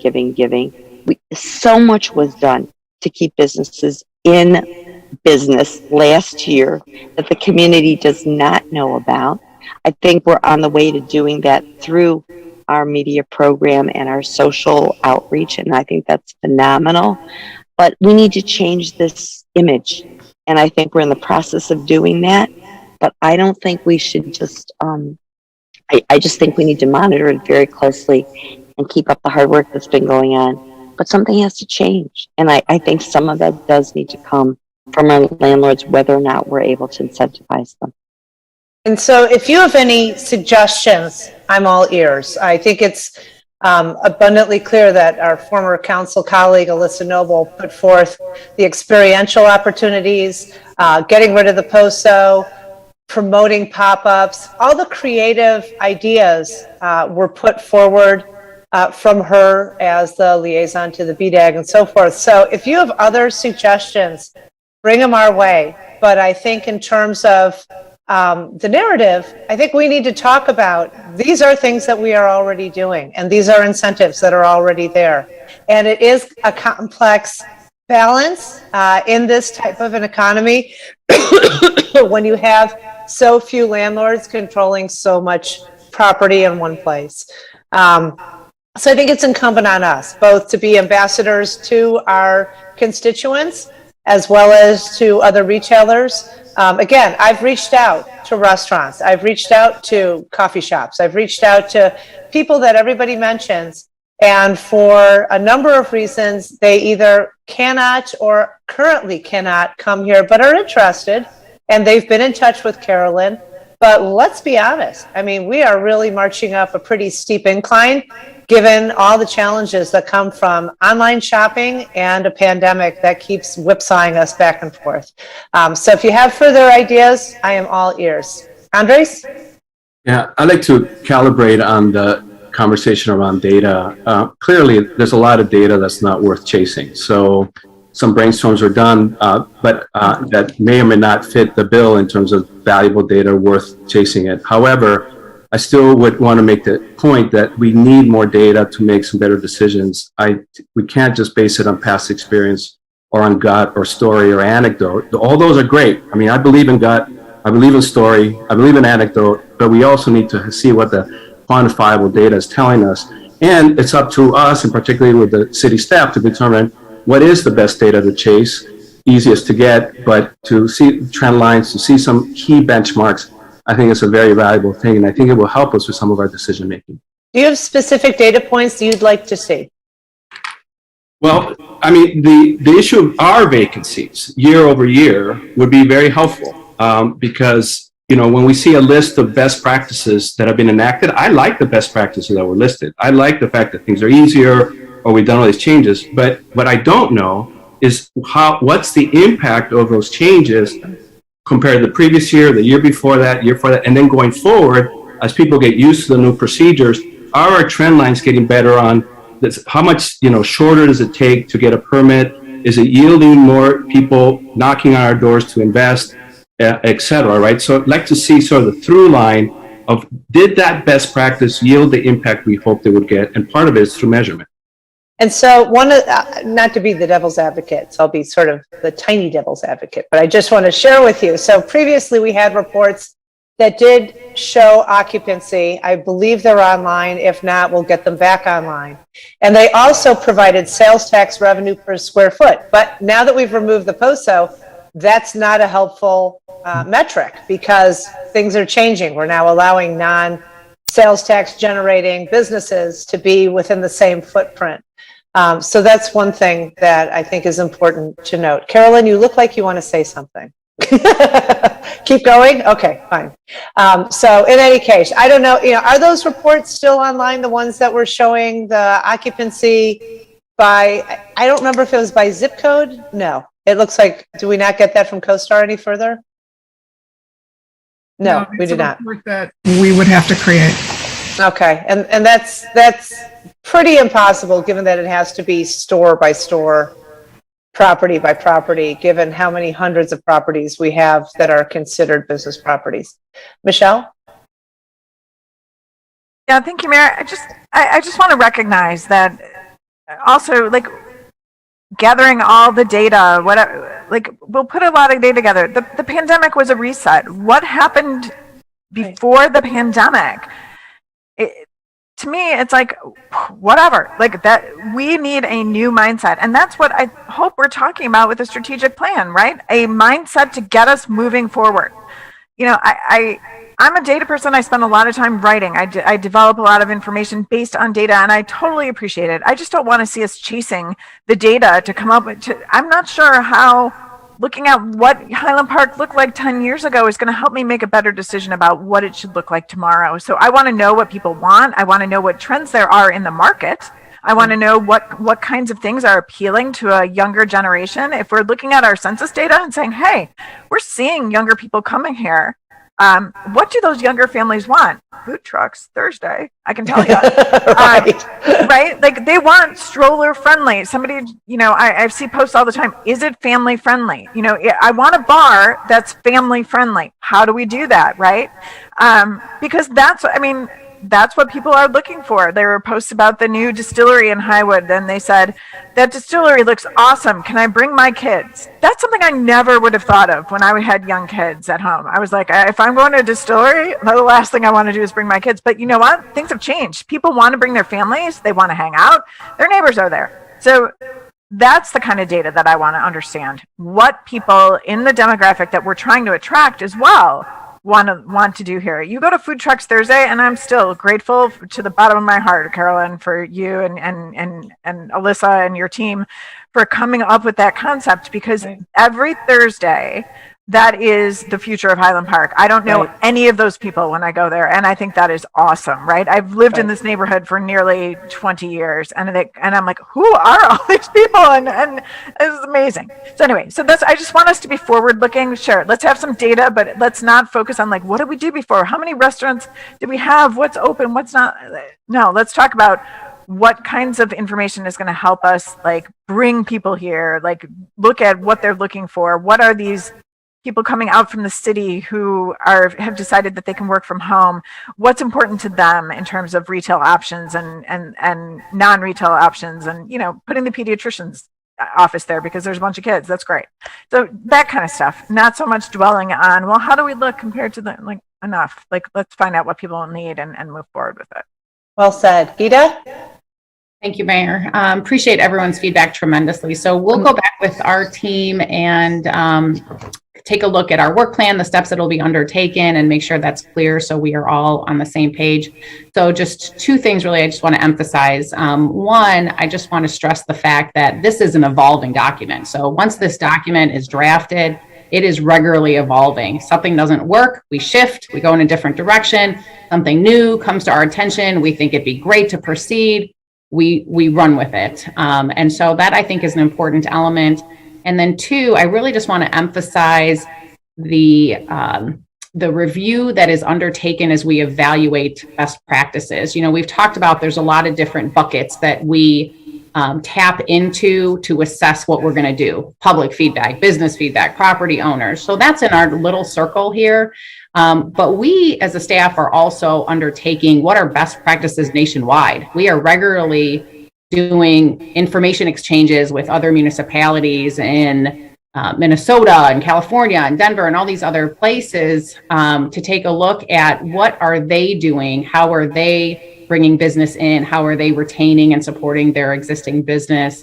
And those considerations certainly get brought forward as policy matters are reviewed and assessed as we move forward. So just I want to emphasize those 2 points. We will continue to move forward and certainly keep you apprised as well, of course. Sounds great. Thank you. Thank you. Great job, everybody. Much appreciated. Very important topic. Our next item is the budget workshop. I'm going to request that we take a 5-minute break in between so people can get the blood back into their legs, and then we'll be back. So it is 7:08, 7:09. Let's say that we'll be back at 7:15. We'll take a recess of 5-6 minutes. See you at 7:15. Thank you.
Katie, do you want me to be shared right away when they come back?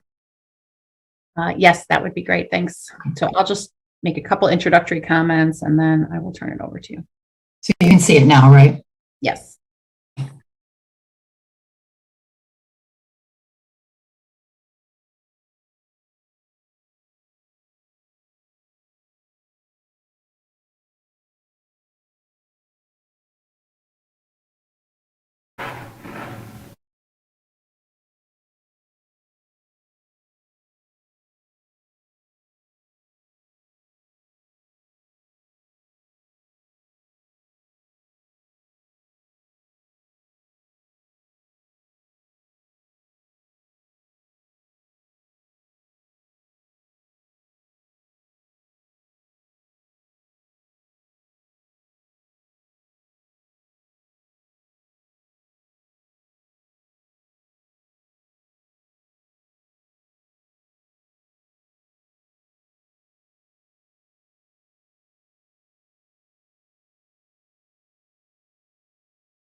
Hi, Julie.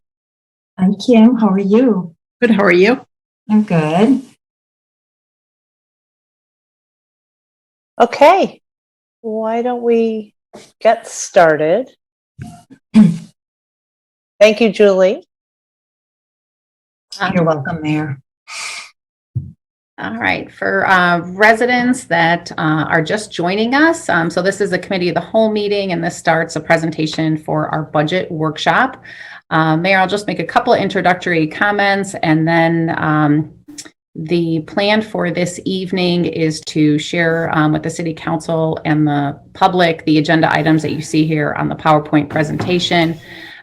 We started this budget process formally for fiscal year 22, actually in April. That's when we first formally start inviting public feedback as we put together the framework for our fiscal year 22 budget. One of the first things that we do is review the city's mission and major priorities. And then we have a workshop with the City Council to take a look at those policy matters that serve as the framework for our budget. What we're going to provide this evening is really a high-level overview, but I say high-level overview, but also we're going to get into details as it pertains to our revenue, our capital project, our capital program, both fiscal year 22 and our highlights of our 10-year program. And then our colleagues at the library have joined us this evening as well. So we have Heidi Smith, who is the executive director. Rob Olian is the treasurer, so he's going to be presenting the proposed library budget. And then Rich Bassafin is the president of the library. I do want to just give special recognition to our finance director, Julie Logan. A special thanks to all of our department directors who really have been working tirelessly, not only on this budget, but as you may recall, with the pandemic in fiscal year 20, a significant amount of work was undertaken in 20 and then also in this year in 21 as we took a look regularly at our revenue, cutting our expenses, managing our expenses, exploring how we can redesign our services and reevaluate how we operate to operate most efficiently and fiscally responsibly and effectively to best serve our public with very limited dollars that we have to work with. And that, as well as taking a look at revenue opportunities through grants. And so you will see a slide on the successful grants, I think, that we have secured to help us advance our priorities. So with that, so this is the budget schedule and where we're at right now with the budget workshop on the 23rd, and you'll see a highlight of those major action items that are going to be undertaken hereafter. And I think with that, Julie, I will turn it over to you to continue. Hey, terrific. Good evening, Mayor and City Council members. It's really a pleasure to be here this evening, given that trend lines are going in a different direction than they were going when we met a year ago. And so from that perspective, it's a lot nicer to be speaking with you today. This first chart shows the trend of the city's total and operating revenue as it's proposed for 2022 and, going back in time from 2019 to the proposal in 2022.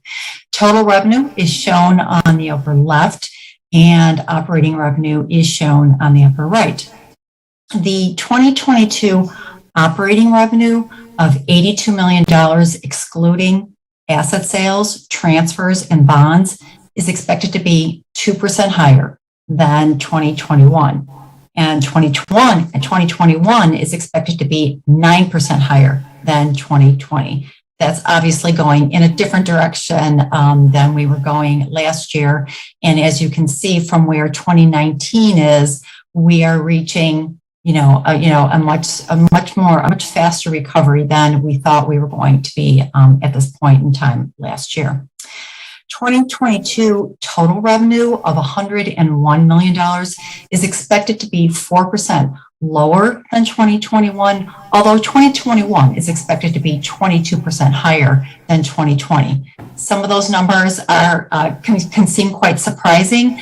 I'm going to go through a couple of slides of trend lines, and then I'll get into some of the detail as to why the revenue is moving the way that it's moving. The chart at the bottom of the page shows the city's total revenue by major fund. The general water and sewer funds account for 60% of the city's revenue. I'm going to show some trend lines for those funds and then get into those year-to-year changes. Okay, so this chart shows the trend, very similar chart, shows the trend of the general fund total and operating revenue with the total on the top left and the operating revenue on the top right. The 2022 operating revenue for the general fund of $36 million, excluding asset sales, transfers, and bonds, is expected to be 2% higher than 2021, and 2021 is expected to be 8% higher than 2020. So if you kind of remember the numbers from the prior chart, there's a lot in the general fund that is driving the trend in the total revenue. 2022 total revenue of $41 million is expected to be 1% lower than 2021, although 2021 is expected to be 8% higher than 2020. The chart at the bottom shows the 2022 general fund revenue by major revenue source. Sales account for 34% of general fund revenue, followed by charges for services at 13%, property tax at 12%, and businesses and other taxes at 11%. The final trend I'll show here for this evening in revenue. This chart is the trend of the water and sewer funds combined for total and operating revenue. The 2022 operating revenue of $18 million is expected to be 10% higher than 2021, and 2021 is expected to be 3% higher than 2020. 2022 total revenue of $21 million is expected to be 40% lower than 2021, although 2021 is expected to be 59% higher than 2020. The chart at the bottom again shows the major revenue sources for the combined water and sewer fund. User charges accounting for 79% of the revenue in 2022, followed by bond proceeds at 10%. So this chart here is really the story of what is happening, in the changes for 2021. So from 2020 to 2021, and then from 2021 to 2022. Operating revenue is expected to be $6.4 million higher and $1.6 million higher in 2021 and 2022, respectively. What are the significant drivers of those increases? Well, continued economic recovery of the city's revenues, which were negatively impacted by the pandemic, especially sales tax, payment in lieu of taxes, charges for services, and other taxes. Additionally, additional property taxes in 2021 for a property tax increase that was approved with the 2021 budget, which offset the loss of vehicle sticker revenue for the repeal of the vehicle stickers for a net zero impact to the city, to the average taxpayer. So that is not, I'm not talking about the tax increase, that's for in 2021 of what we were talking about last year. So that is what's causing the 2021 increase. Operating revenue is also positively impacted by government grants, reimburses, and then just some all other changes.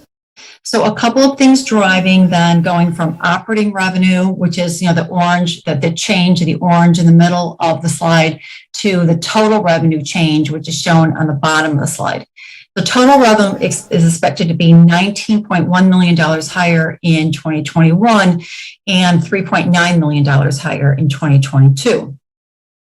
The 2021 non-operating changes significantly include higher bond proceeds in 2021 from the refinancing of the city's 2013 and 2014 bond issues. Staff expects to bring a refinancing proposal to the City Council later this year for debt savings over 10 years, which we are currently estimating at $1.6 million. Now that analysis isn't totally completed yet, and so when we bring that forth, but that number may be a little bit more or a little bit less than that, but I anticipate it'll be somewhere near 1.5 million. The 2022 non-operating expenses include lower proceeds. So included in the city's proposal, and you'll see this when we get to the CIP and the CIP funding, the city is proposing $12 million of new debt in 2022, which is $6 million lower than the debt that we're going to be refinancing in 2021. So that's why you see that -6 on the debt. The new debt is for payment of the new Ravinia Fire Station, sewer and street capital consistent with the city's 10-year capital improvement plan. And if you break that down, Ravinia is $8 million of that, sewer is $2 million of that, and street is $2 million for the total of what the city would be proposing of $12 million of debt in 2022. Then both 2021 and 2022 are both positively impacted on a non-operating basis by some higher transfers and some other smaller non-operating changes. Any questions on that before I move on to some changes that the city is proposing in fees and taxes? I have a quick question, and it's pertaining to the building of the fire station. I know in speaking to folks who have been building major projects in town, the costs of building have gone up and continue to go up. I'm wondering if we have a contingency multiplier in the budget for the fire station. I should know this, and I don't remember what that multiplier is, but I want to make sure that we've got that plus or minus to make sure if things continue on this trend, that we're not going to be caught flat-footed. I'm going to let City Manager Newkirk speak to that. Thank you, Mayor.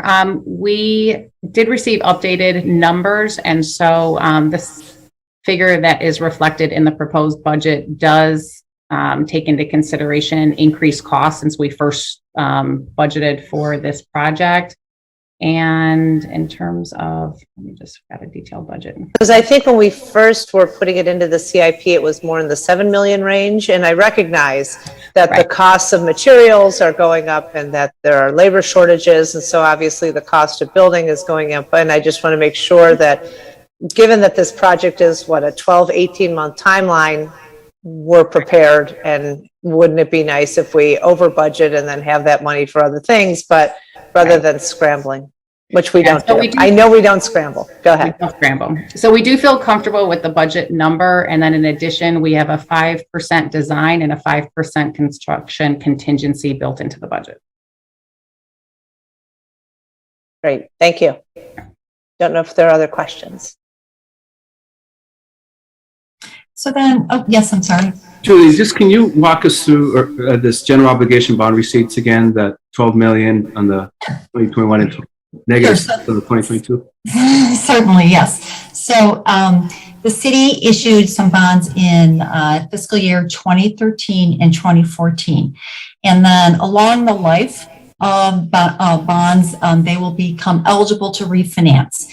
And given the significantly lower interest rates that we are seeing in the marketplace, our 2013 and our 2014 bonds have just become eligible this year for refinancing. And we are kind of jumping on that and getting those refinanced at lower interest rates that will result in the savings of $1.6 million over the life of those new bonds. So basically what's happening is we're bringing in $12 million of new debt and paying off the old debt. So you'll see both, revenue and expenditures increase by those values. Thank you. You're welcome. Any other questions? Okay, then I will move on.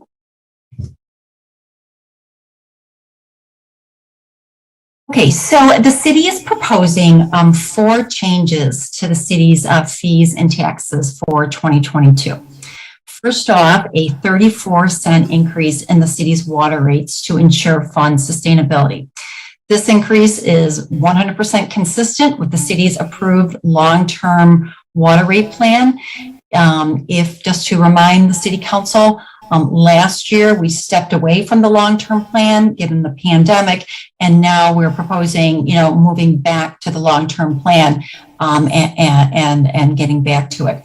And when we look at the new rate, the rate will continue to be one of the lowest in the Chicagoland area. And of course, I've updated a water rate survey, and I will show that on the next slide after I walk through some of the other changes. We're also proposing a 2.2% tax levy increase for operational sustainability and debt service. The impact of that tax levy increase is $94 per household for a city increase and $12 per household for a library increase, given an average $500,000 EAV household. City and library taxes are 8% and 3% of a Highland Park resident tax bill, respectively. The next change that the city is proposing is a one-year freeze for taxi licenses. The city is proposing a 2023 reevaluation for potential licensing of transit network companies, including companies like Uber and Lyft and others, along with taxi cabs. And so until that reevaluation is done, the city is proposing a one-year freeze in taxi licenses. If you look at the licenses that the city has extended in the current year, it's significantly down from where it's been in prior years. And so that could be many reasons, the pandemic, other vendors such as, other transportation network companies. So we really want to analyze that and therefore put a freeze on those taxi licenses for 1 year. And then lastly, a $5 increase in the city's call form analysis fee to bring the city's fee in line with competitor laboratories. So when you look at the impact of these 4 changes, it's a net increase to annual revenue of approximately $1.3 million. Any questions on fees or taxes?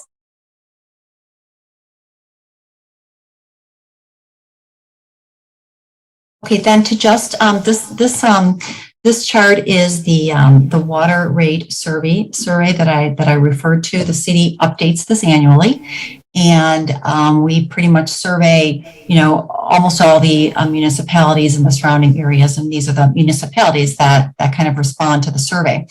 The orange line is the city's proposed water rate fee for 2021, and as you can see, 2022 and the 2022 rate continues to be lower than most of the other local municipalities' rates for 2020 and 2021.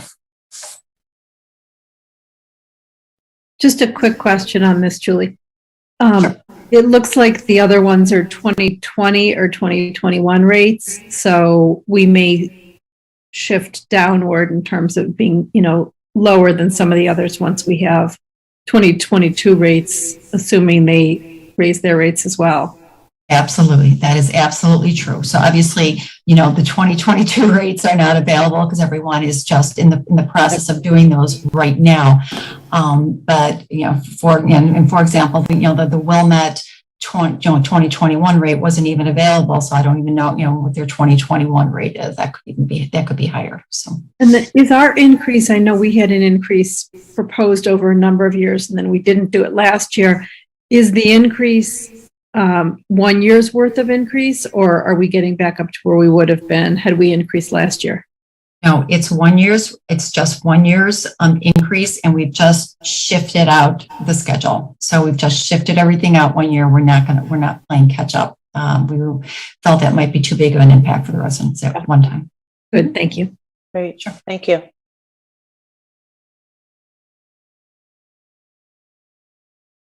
So I am shifting gears from revenue to capital.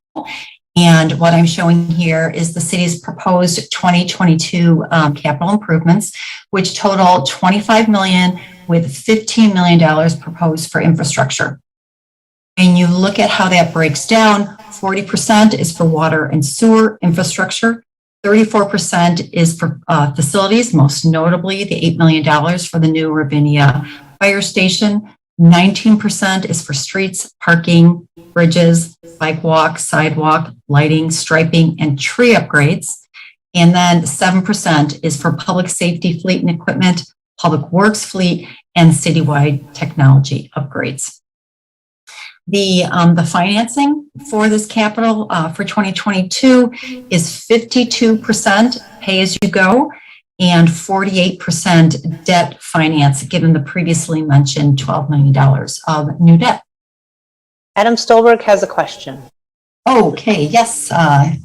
Thanks, Mayor. Julie, real quick, when you show the $25 million in capital funding for the year, that's the $25 million that comes out of our accounts. That doesn't include total value of these capital projects, including grants that we may get from the state or things like that, correct?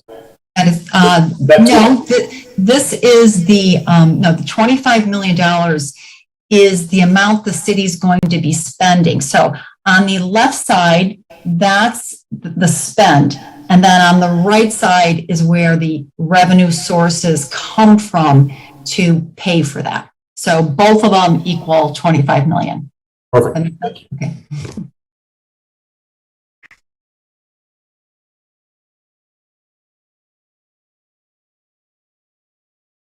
Okay, so showing the capital on a 10-year basis. As we all know, we plan out capital for 10 years and then we balance the funds out 10 years to ensure that we're able to pay for the capital that we're proposing and that our fund balances stay at or above the city's target policies for each fund. The city invested $178 million in capital improvements over the last 12 years through 2021, and the city is proposing an additional $140 million of capital improvements over the next 10 years, including the $25 million being being proposed for 2022. The largest components of investment continue to be for water, sewer, streets, and public safety, fleet, and equipment. Of course, a new Ravinia fire station is being planned, as we spoke about, and the senior center moving to the country club building is planned as well. Now, when you look at it on a 10-year basis, the funding plan is 21% debt financing and 79% pay-as-you-go from user charges, home rule sales tax, motor fuel tax, grants, strategic fund drawdowns, tax increment financing, and sale of assets. And when you look at the funds over the 10 years, the city will meet or exceed its fund balance targets over that 10-year period. So that is what I had to discuss with the council this evening, and I was going to go ahead and turn the floor over to Ramesh unless there were any questions. Andres has a question. Julie, as you look at the finances, what are the areas that you feel are the riskiest, or that are riskiest to some of the assumptions that you've made? I think given where we currently are in the pandemic, potentially revenue. I mean, right now, I feel confident in where revenue is being proposed. It's consistent with the trend lines. We have put risk factors on every single revenue line. But should things turn around here and should things start closing, of course, we would need to start reforecasting. At this point, we're not assuming, although we're being conservative and we are putting risk factors, we're not assuming everything's going to close down again at this point. And I'm sure you know this off the top of your head. What is the fund balance at this point? What % are we at in terms of? In the general fund? Yeah. Is that what you're speaking of, Mayor? Yeah. Well, the general fund is where a lot of the government grants are coming into that, of course, then, the city will spend. So in 2020, the city received $1.9 million of federal funding. The city is due to receive another $4 million, $2 million in 2021, and another $2 million in 2022. Because all that money is coming into the general fund, right, and gets spent over time, the general fund balance looks extraordinarily healthy, right? It looks like it's 80%. But you really have to look at the spend over the next 6 and the next 10 years, where, that fund, that as those monies get spent, that fund balance it definitely declines over time, as it's been our policy to do so, and only declining for those strategic initiatives that have been approved by the city council. So for capital, for OPEB funding, for pension funding, should we need it, only for those strategic things. And the staff also will be coming back to the city council, given some of the federal funding that is imminent or that is expected. Staff will be coming back to the city council with proposals for projects that match up with that funding. So, unlike other years where we said, oh gosh, we have all this fund balance and when is it ever going to come down? I mean, some of that will come down faster than in prior years because we are specifically recommending projects that go with that federal funding. And I think it's just important to note that our standard or our goal is 35-40%, depending on who you talk to. Mm-hmm. And within our financial statement, there are 4 uses for that fund balance, which are capital improvements, an emergency in case of a strike, or if there's an unexpected downturn in revenue. And so to that end, I recognize that some of those funds are earmarked for projects and we never want to draw down more than 10% at a time under general conditions. I just want to ensure Council Member Tapia, heaven forbid there is a drop in revenue that's a little bit more than expected. that's an appropriate use of some of the extraneous funds that we may have. Now, that being said, Julie, you've been unbelievable in the time that you've been with the city. I think every time we're so conservative in our estimates, and thankfully things continue to go in a better direction than we usually anticipate, but for last year when we didn't know a pandemic was coming. So I just want to thank you for what you bring to this process, and what your team brings to this process is a very, very conservative fiscal eye, super cautious, not overestimating, never overshooting your skis, and I really appreciate it. Michelle? Yeah, thank you, Mayor. I just had a question about the firehouse. And maybe it's a Ramesh question. I'm just wondering about timing. It seems like a majority of the funding, the $8 million, is planned for next year, right? Is that how it's laid out right now? And then, I am just curious, like, is that realistic that we're going to be able to spend that money in next year? Or is that something that is going to end up being half in 1 year and half in another? You know what I mean? Like, how, timing wise, is that all of that money really going to be spent next year? Councilmember Hallman, for the most part, like the entire project is a 14-month. It's from January to April of 2022. But for us to award the contract, so the plan is to award the contract sometime in like January or February. The majority of the funding will be spent, I would say, in 2022, because you got to understand, we got to order the materials up front. So sometimes most of those materials, the labor part, there'll be some labor part to be done like in 2023. But I would say in terms of material purchase and the buildings and all, I would say majority will be done in 2022. And you feel like it's realistic, given this, where we are at this part in the planning, that in January you'll be awarding contracts and spending those dollars? I'm just thinking Clavey Road here, Ramesh. Just no, Mayor, no. So yeah, it is going to the plan. Well, tonight you approved the PDC, so that's the good news. So we got that approval, and now the Williams is already on board to do the design specs, and then the contract documents are being prepared as we speak. And the project will be out to bid this fall. Councilmember Holloman, I can share with you. So Williams put together we've got a very detailed project schedule, and we have a synopsis. So I'll send the synopsis to the city council, and certainly if you'd like more detail, we can send that to you. So we are on track, but this is something that we will review regularly. And then certainly if there's something like,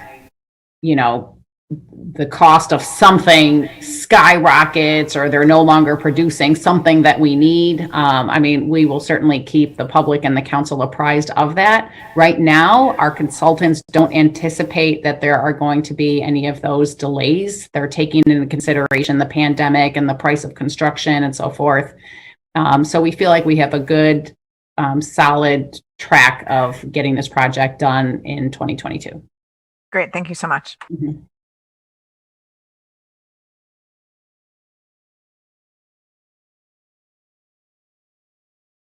So just a couple last comments before I turn the floor over. So we'll move on to talk about facilities and much more detail about the Capitol. Ramesh will share with us. And then on September 27th, we'll have a presentation of a total overview of the budget. Ramesh, I will turn it over to you. And if the slides are turning slow, Ramesh, I apologize. Yeah, no worries. That's good. Thank you, Julie, and again, thank Gita. Mayor, members of the council. I know we have two new council members. So if there is certain items on the screen that you want me to further explain, please just raise your hand, and I'll be more than willing to provide some additional details on particular infrastructure. I always say that for us to be able to do the aggressive capital investment program, because again, infrastructure investment is one of our 4 core priorities. You need to have a great team, and I'm blessed. I'll say that without hesitation that within not only just the public works team, but other departments, we have such a cohesive team that one is able to not only put an aggressive schedule, but to also be able to implement it. We are doing quite a few. I think Julie just shared that in the last 8 years, we did close to $100 million plus worth of infrastructure investment. So that's a huge undertaking with the staff. So between Ron Bannon, who's the deputy director, and Annette Cardiff, who's the assistant director, Manny Gomez, who's the city engineer, Don Jensen, water plant superintendent, and Joe Neal, the assistant superintendent. These five have been more than stellar in doing their magic and getting the projects done. With that, so I'll do the 10-year capital improvement program first before I jump onto the FY22 program. So these are some of the items to discuss. Let's start with the facilities. I think we all talked about the Ravinia Fire Station.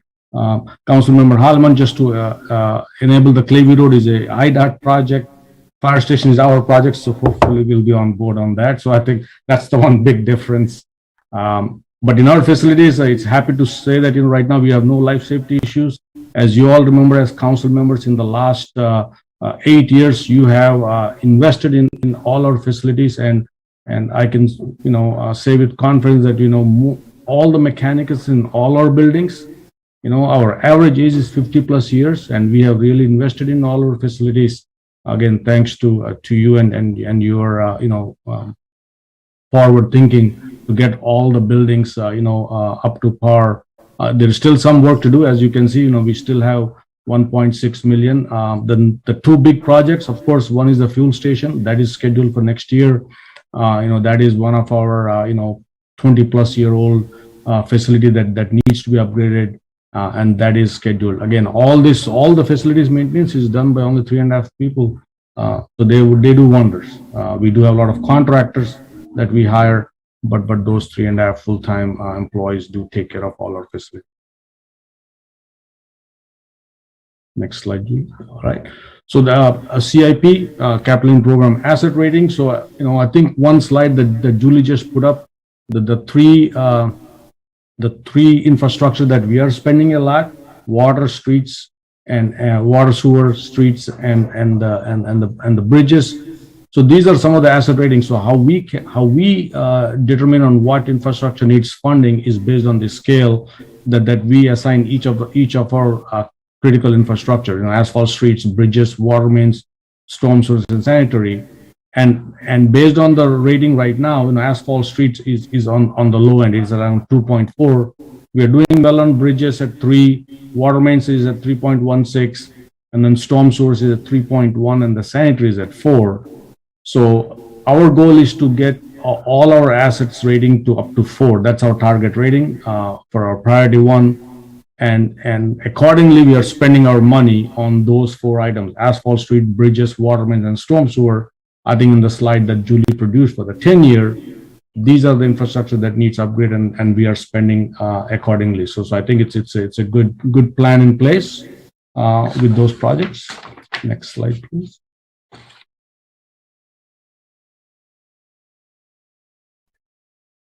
So on the bridges, for a town of we are 16 square miles town. We have 26 bridges. 18 of them are vehicular and 8 pedestrian that we maintain. We own 6 of them. Lake County owns 2 of them, but we maintain those. So we got 26 bridges, and most of these bridges, were done like in 50s and 60s, and they typically have a 50-year shell life. So over the past few years, city has embarked on trying to either replace or rehab all our bridges. I'm pleased to say that we got 7 bridges in the next 5 years to be completely built, and we just finished one, Forest Avenue, that was done 2 years ago, and then we are planning to do the bridges. So one of the items in these bridges, and I think again Julie mentioned about the grants, and these are some of the grants that the engineering staff pursues. So for most of these bridges, we do get funding to replace these bridges. I know it's a laborious process to get through that funding, but in the end, it does provide us that we are able to save those money and do other infrastructure projects. So it's helpful. Some of the bridges that are going to be done are shown here. Other assets, Julie, we can move. Yeah, next slide. Sorry, Ramesh. That's okay. I know it's a little jumpy, but that's all right. Want to stay here? Or you want to move on? Next slide, and then one more. we'll talk about these other infrastructure. Parkway tree.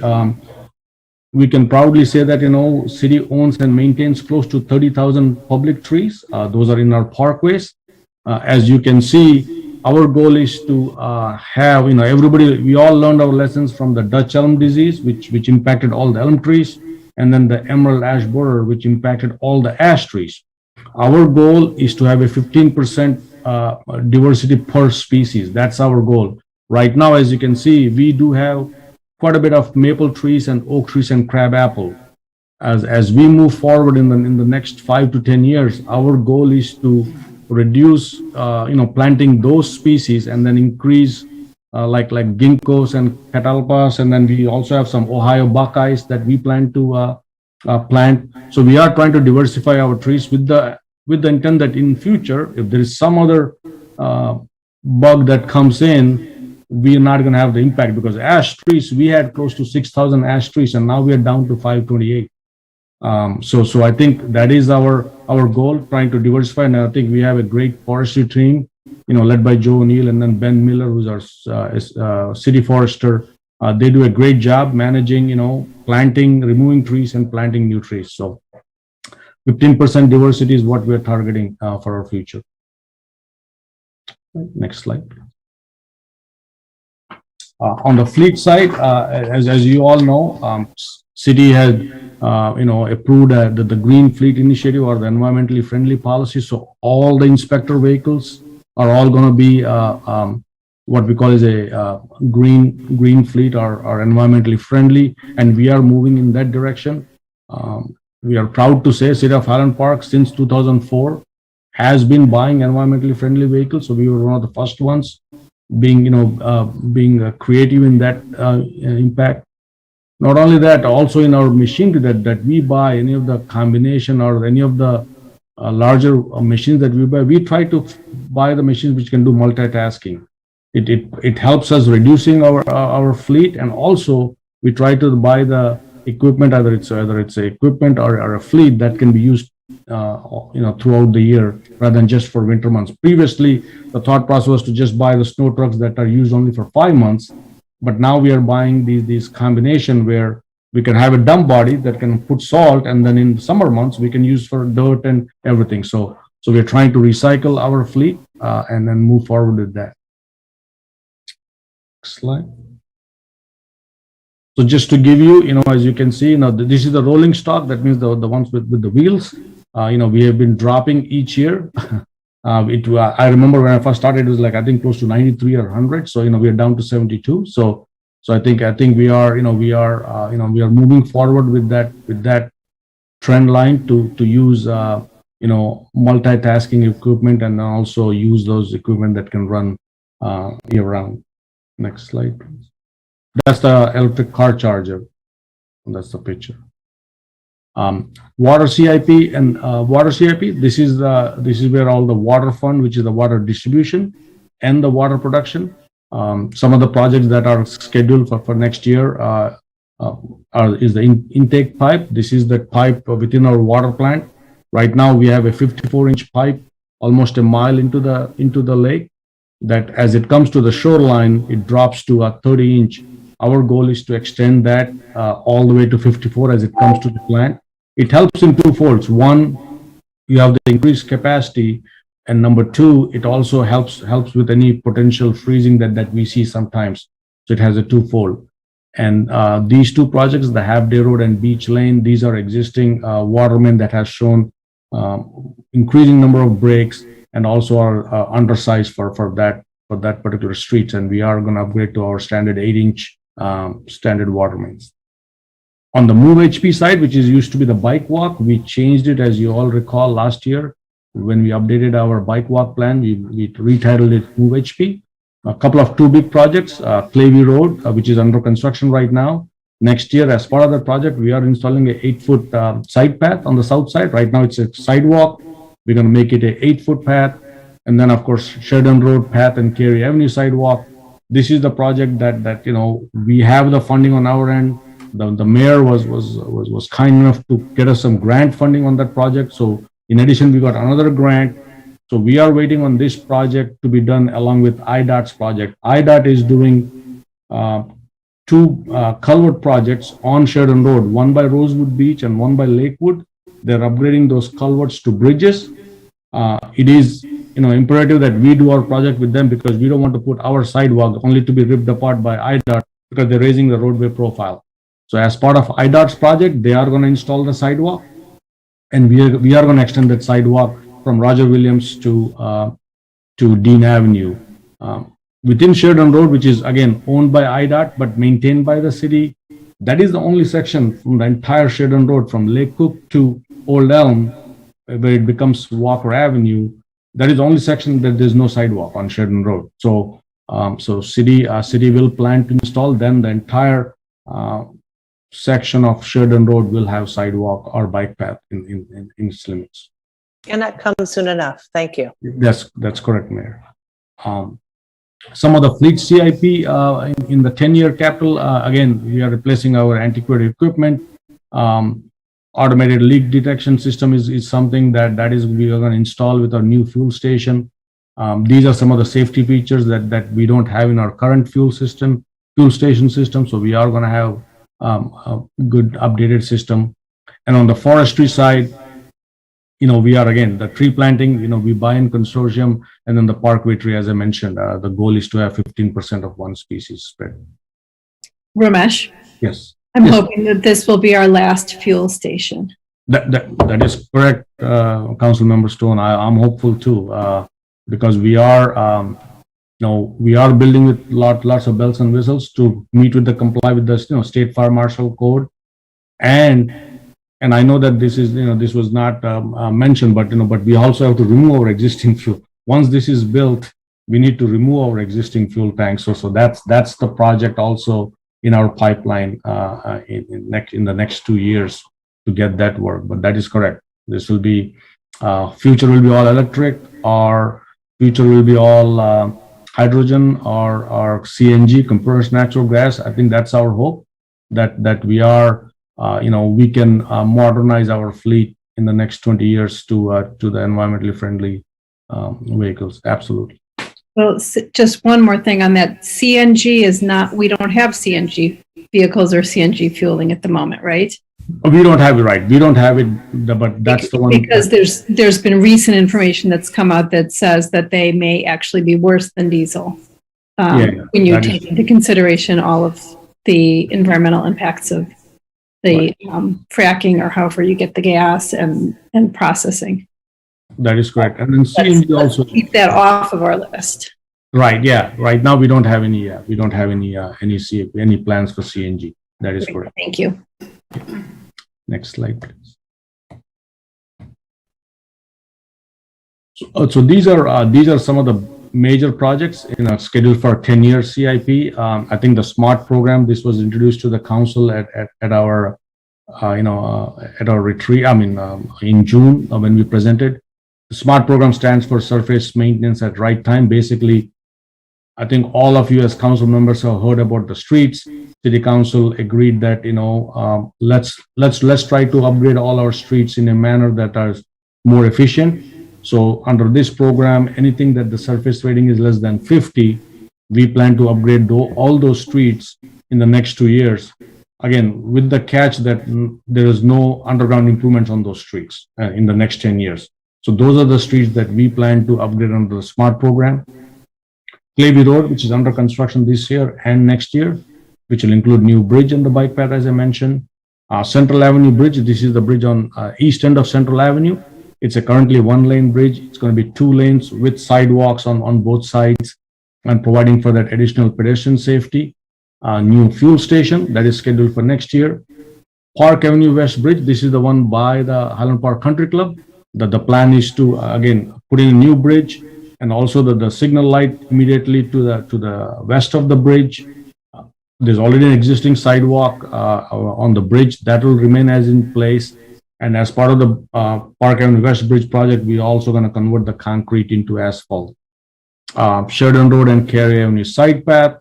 This is the project I mentioned along with IDOT's project we're going to plan to implement. Green Bay Road. So this is another big project where we got a lot of grant money. This project will start from where it's ending in Clavey and goes all the way to Central Avenue. On this project, we are not only improving the roadway, but also we're adding bike lanes on both directions. There'll be new bike lanes added along with the signal light upgrades. This will be also a 2-year project because of the length of the project and to account for the detour. Our goal again, all those projects mentioned so far, our goal is to get it done in the next 5 years. That is our intent. Route 41 pedestrian bridge, again, this is 1960 bridge. We've been maintaining it, but I think it's time for it to be replaced.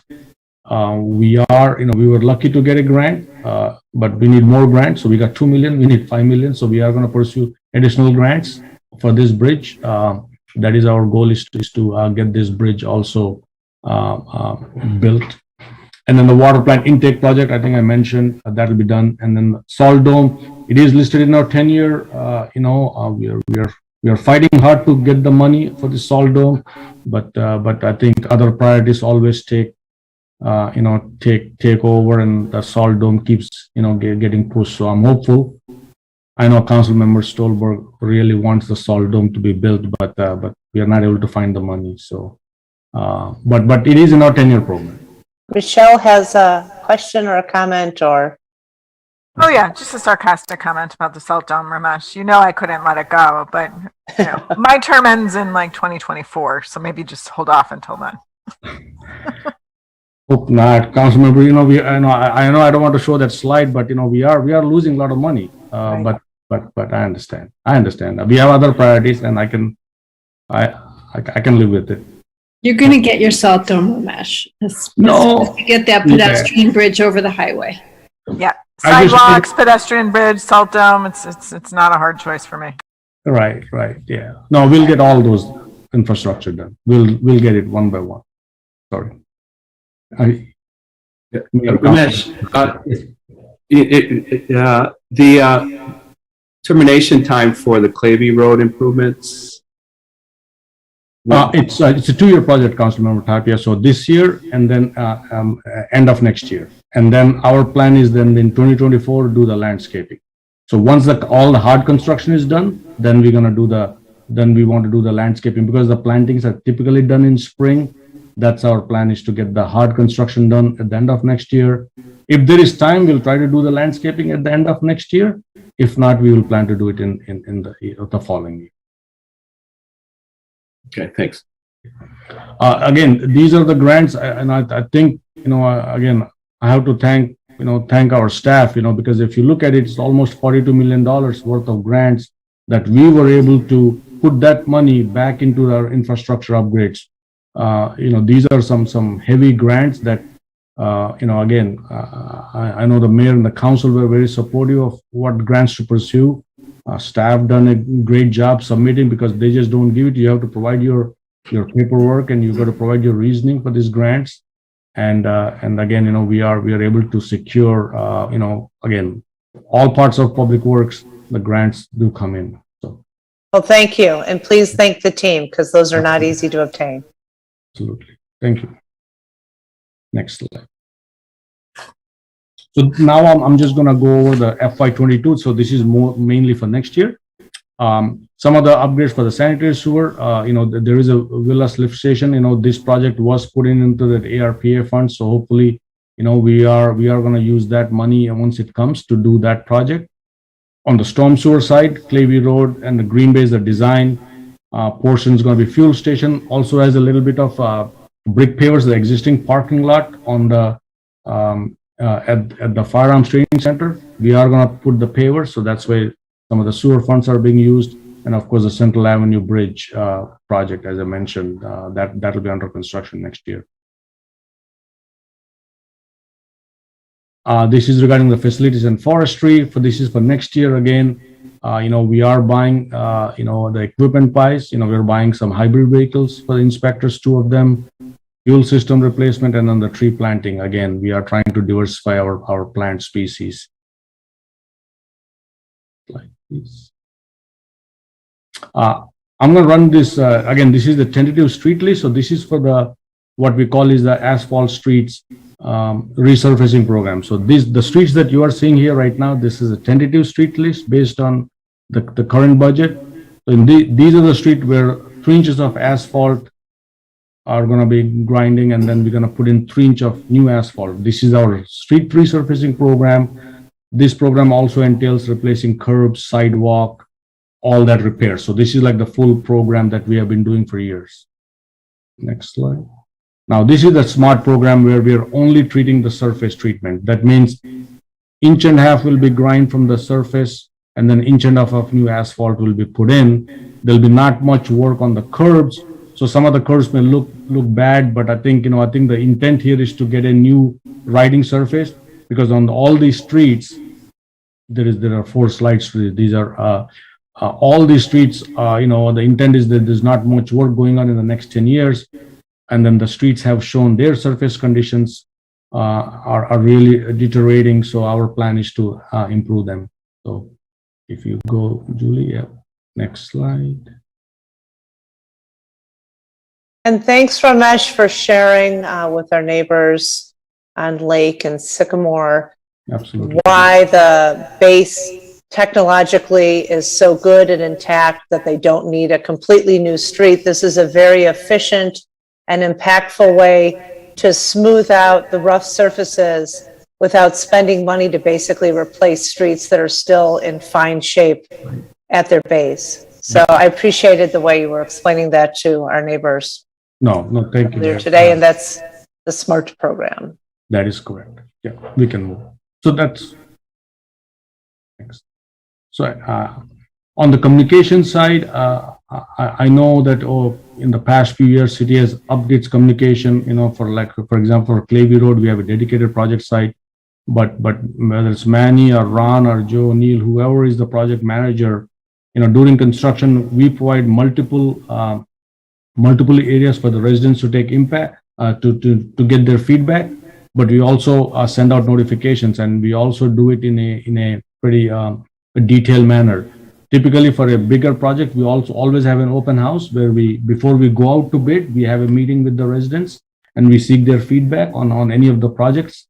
And also, again, we provide them with once we get their feedback, we take a look at it, and then we try to incorporate those in the plans before it goes out to bid. So I think city does a very good job in the communication, and then we also provide them with we try to collect their emails during open house or other mailings, and then we ask them for their email so that we can provide them with updates. So overall, the communications has been great on all the project website, and also city has our construction web page, which is interactive, where you can you can click on a project, and then regular updates are given on those pages too, on the construction web page. And I just want to thank you for the excellent communication, because we know how incredibly disruptive these projects can be, and they're so vitally important to the city. And we want our neighbors to understand that we feel their frustration and their need for information. So thank you for the time and effort that's really improved the communication over the past few years. I know it's been appreciated. Andres, you have your hand up? Yes, Ramesh, as you've gone through this capital improvement plan, there seems to be a mixture of things that, the money is there, it's committed, it's part of some funding that has already been approved. There's other things that seems to be, we have it on the list, but we're $3 million short, we're going after the money. Or there's other things that we'd like to do, but maybe there's some grants we can go after. Is there another view of these projects where it kind of shows up that way, like the for sures, the hope fors, and the maybes, or something like that? It would help us with communication also with our residents when, they ask what's for sure and what's sort of a maybe. Yeah, no, very good question, Councilman Tapia. So for each of the infrastructure, we have a detailed 10-year sheets that shows all the projects. And then for FY22, it'll show which are what you call is a priority 1 projects. That means those are the ones that are funded. And then it'll list as a priority 2. That means those are not funded. So yeah, so each of our like whether it's water mains, storm sewer, streets, bridges, ravines, fleet, we have a 10-year list. And then those detail sheets, yeah, we can provide you with those detail sheets, and it lists all the projects as you mentioned. So yeah, you are correct. We budget our, we have a robust project list, and then we see what funding is available, and then we prioritize the project as 1 and 2. And each year we evaluate. That's why we do a 10-year list, so that we evaluate each year based on the available funding, what projects can be done and all. So yeah, so staff does put in a lot of time in basically allocating each project what funding it needs, and then reevaluating annually on during this budget process to target the ones that have to be done based on the allotted funding. But that's a good question. Right. And we also try to prioritize based on life safety, which are more likely to be acute issues. And it's unique that we have a 10-year capital improvement plan. When I came on as mayor, we only had a 5-year. That's pretty much what most municipalities do, but we like to do things big. So we do a 10-year plan. Absolutely. Thank you. Great report, Ramesh. Thank you. Absolutely. So, Mayor, one last question before Heidi takes over. I always ask the residents, give us 6 months of inconvenience for 50 years of relief. Exactly.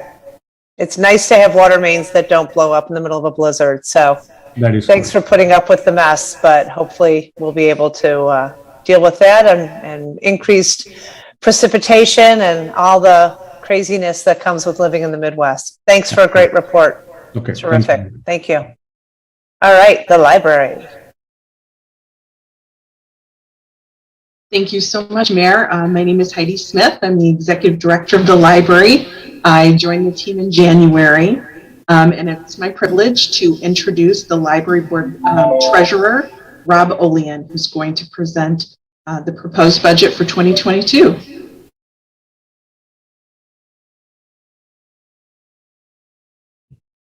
Good evening, everyone. There we go. I know it's late, so I will kind of speed through the parts that can be sped through. Happy to answer any questions on any of this, of course. The agenda you see here is just a list of the 8 slides we will present, and there's only 1 slide for each bullet point, so this shouldn't take too long, I hope. Here are the library's strategic objectives. I won't read them to you. You can read them fairly quickly. Happy to answer any questions. I'll note that we're in the middle of redoing our strategic plan, but these are pretty much bedrock objectives. We can go to the next one. On the org chart, again, nothing really has changed from the past, other than you'll note that the development officer is shaded.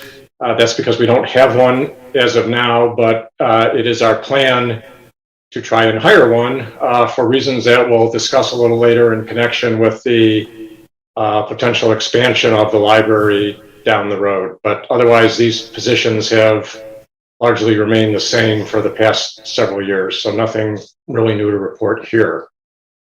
Next slide, please. 2021 for us, like everybody else, was an odd year. I think the library pivoted and reacted extremely well to the circumstances. Much of what we had to do, I think, will inform our strategic plan going forward in terms of how we deliver services in the future. We found out that a lot of things that started out as stopgaps are things that really appealed to our patrons, and we may well continue that going forward. But again, I won't go through these in any detail given the hour. Next slide, please.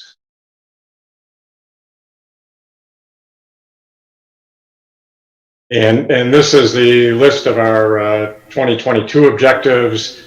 Again, you'll see a couple of these mention the expansion project, which I'll talk about a little more a couple of slides down the road.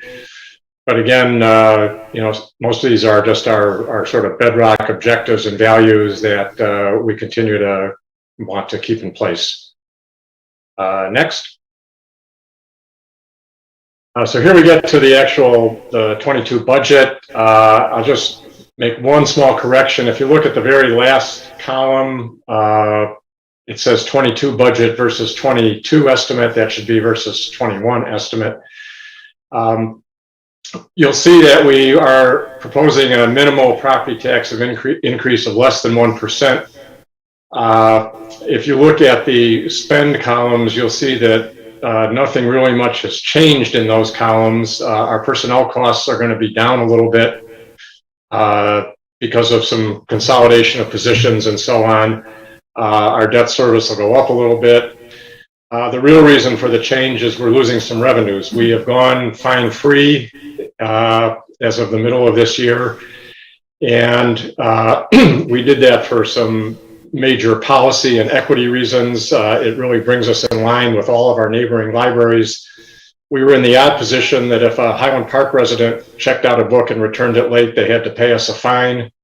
But if another resident in another library in our consortium that was fine-free borrowed a book and was late, they paid no fine. So we've eliminated the fines, and you'll see that compared to our 21 budget, we expect a hit of roughly $26,000 as a result of that.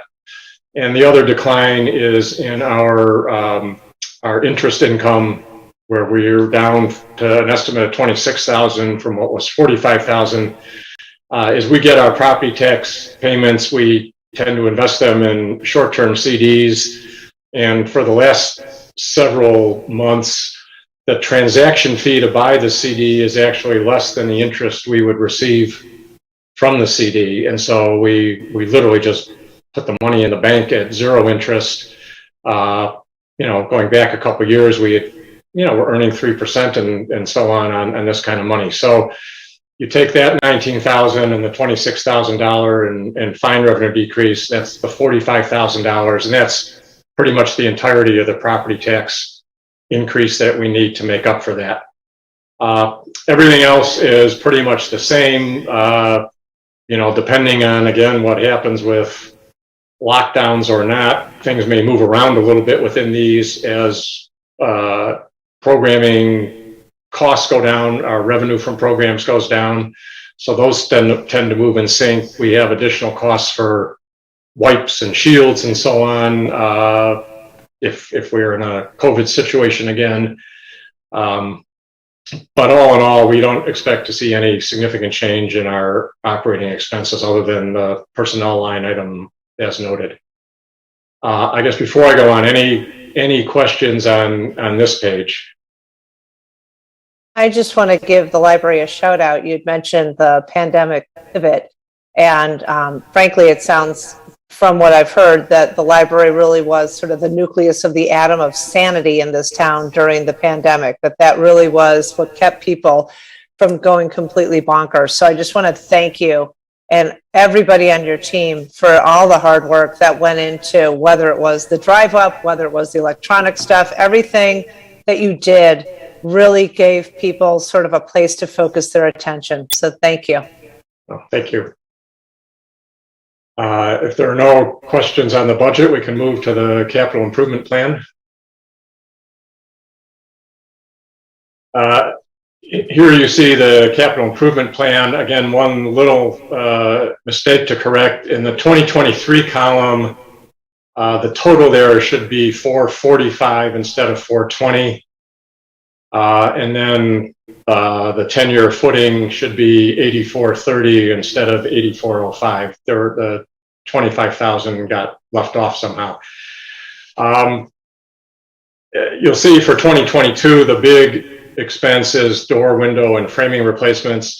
This has been something we have needed to do for years. We have put this off as long as we could, hoping to be able to fold it into an expansion project where, if a wall was going to get taken out for an expansion, we obviously didn't need to fix the windows and framing and so on in that wall.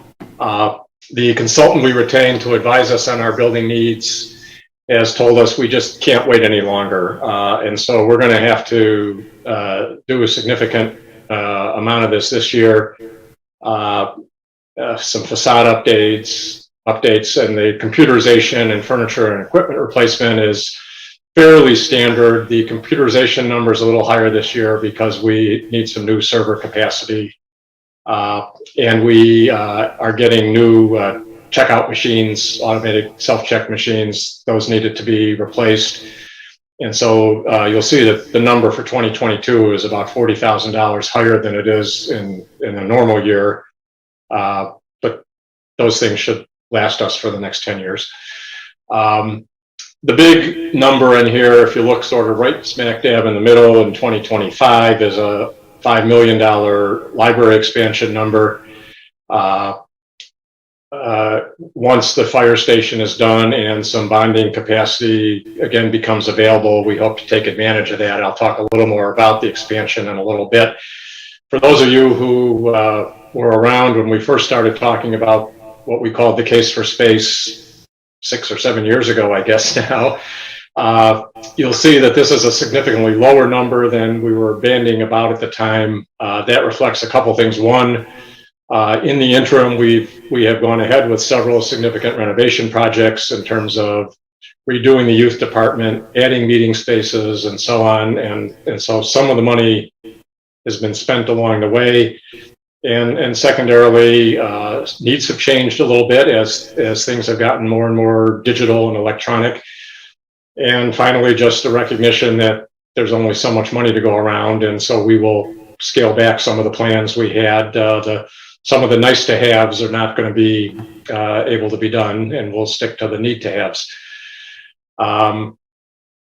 A big component of the expansion project, although it's broken out separately, is the sprinkler system. The library is now grandfathered from sprinkling, but a renovation project like the expansion project triggers the need to sprinkler the whole library. And, you know, candidly, that's something that is a big safety issue and ought to be done. So that will also be done in 2025. Any questions on the 10-year capital improvement plan before we move on? I just wanted to make a quick comment here, Rob. I want to thank you. I'm the newish liaison to the library board. Dan Kaufman had that role for many, many years. And I've been very impressed the first few meetings at how thoughtfully the group has discussed the budget and the capital plan and tried to make the best decisions possible for the library and the community. And it's been just a really a good group to work with, and also good to see how much research has gone into all of these numbers. So thank you. Thank you. And I will say, not to steal Heidi's thunder, but having been on the board for, I think this is my 11th year now, the liaison relationship has been fabulous. I mean, Kim and Dan before her not only attend all the meetings, but contribute to all the meetings, and it really makes our job a lot easier. And it's a wonderful thing that the council members take their time to do this in any of the various boards and commissions that they're assigned to. So the feeling is mutual. Rob, this is Rich. Just to piggyback on that $5 million number, perhaps another reason why it's quite a bit lower than it was years ago. You know, the plan was to bring in the senior center and the youth center, and it's really a very different project than it's going to be now. Excellent point, Rich. Thank you. All right, so moving to the next slide about the expansion funding, you'll see we've got an estimate of $5.5 million, which was the expansion and the sprinkler system. We plan to fund that. The city, Julie has indicated there will be $4 million of bond proceeds available. Part of the reason we're going to be hiring a development person is to help us raise $1.8 million in grants, approach residents for naming opportunities and other fundraising options. The library has been accumulating money in a special reserve for the expansion project, and hopefully all that will come together to be at least $1.125. Obviously, if it's more, that would be great. It would reduce our need to borrow. or the need to put in a one-time increase in the tax levy of 0.375 million. But I guess I should say also, this estimate is really just an estimate until we do the strategic plan, until we sit down with architects and construction managers and say, here's what we want, what will it cost? We're really sort of shooting in the dark a little bit here, but based on information we've received to date, this is our best estimate, and it could be more, it could be less. You'll see in the narrative that we've identified, some space needs. One need that really goes beyond the library is the need for proper archival storage. As you're probably aware, there's a new task force or group that's been formed to address the city's archives involving the city, the Historical Society, and the library. And we have a wealth of significant historical documents that right now are largely stored up in the top room of the library, which may be the warmest, most humid place in the entire library.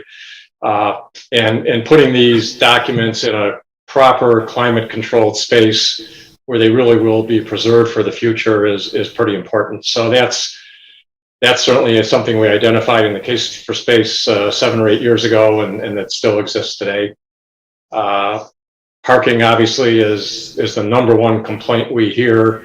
We'll be making some improvements to the parking lot this year, but in terms of actually adding additional space, that's something we anticipate would be part of the expansion project as well. And so this is how we would propose to fund it.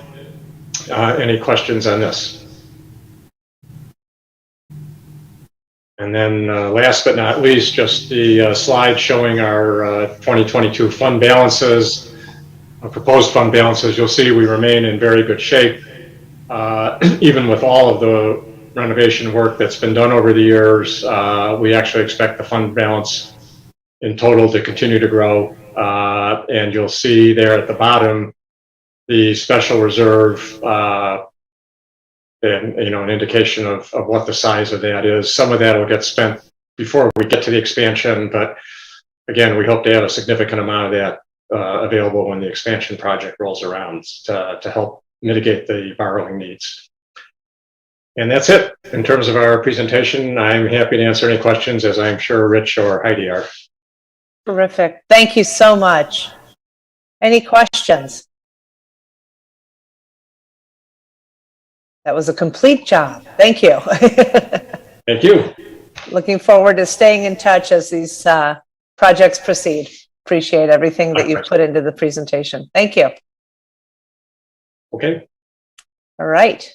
Gita, I think that's it for the open part of the Committee of the Whole. So to that end, I'm seeking a motion to go into closed session for purposes of approving closed session minutes and setting a price to sell property pursuant to 5 ILCS 122C21 and 5 ILCS 122C6. Do I have that motion? I will make that motion to go into closed session as the mayor just stated. Second it. Thank you. Will the clerk please call the vote? Councilmember Tapia? Aye. Councilmember Stolberg? Aye. Councilmember Stone? Aye. Councilmember Holloman? Aye. Councilmember Littlewer? Mayor Rotary? Aye. That's 5 ayes, no nays, and we will go into closed session. Thank you. In a separate, to a separate Zoom. Indeed. Farewell.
It wasn't entirely seamless. Well, it was weird because the view that I had was different. Out, we weren't on the panel.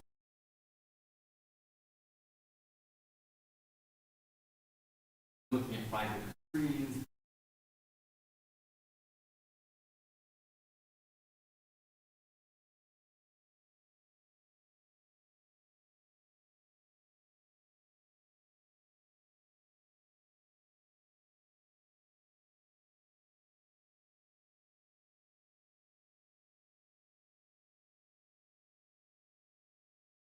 I checked.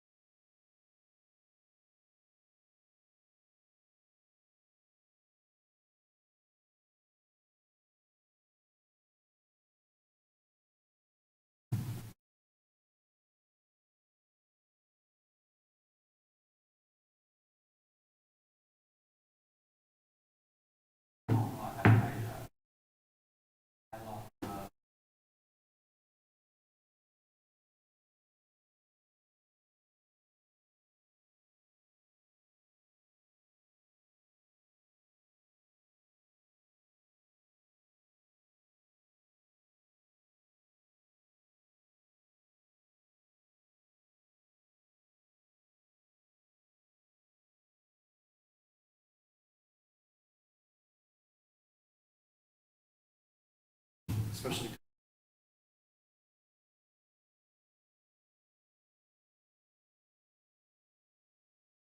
What's the rules on closed session?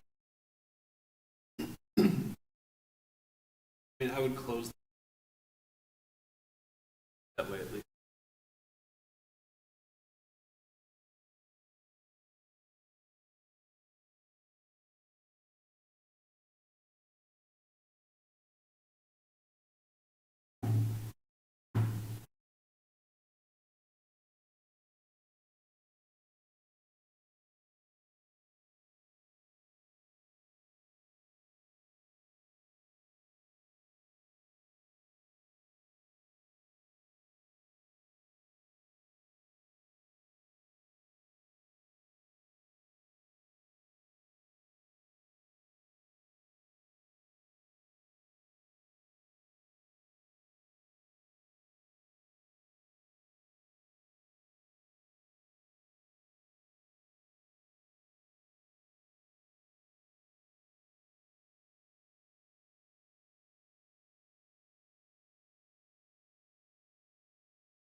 I've worked with this group enough.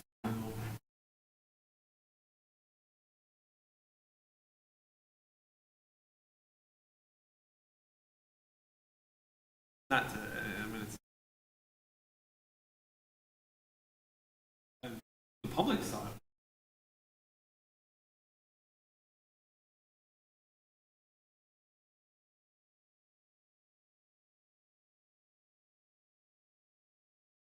I admittedly, having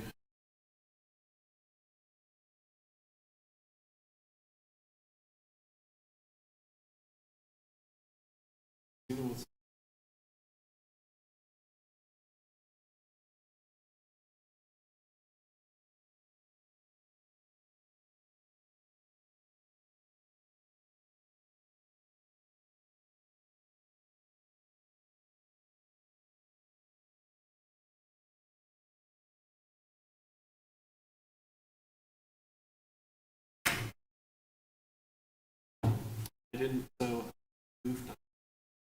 The here, correct? And I didn't get to stop it.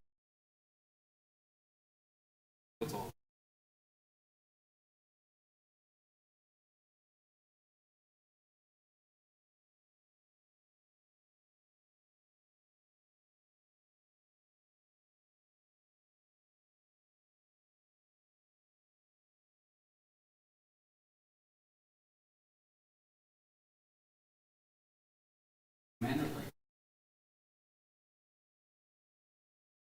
I mean, for the public side,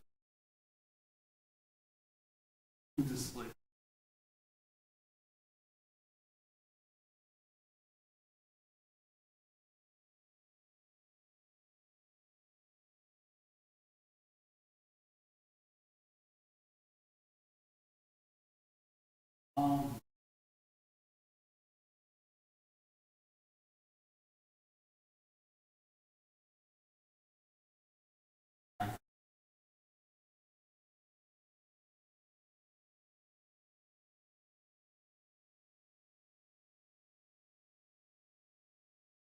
Dealing with that.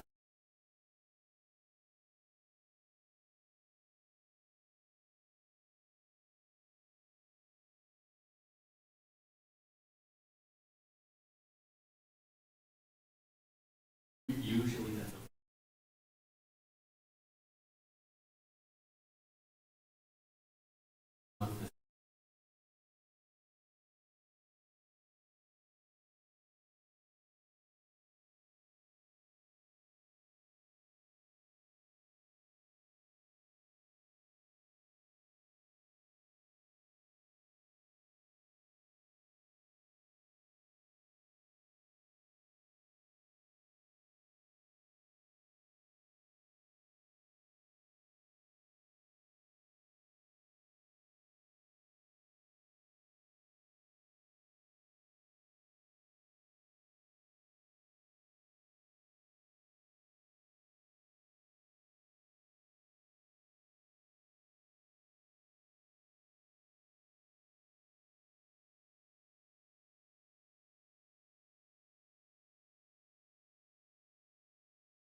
I always look at people 70s.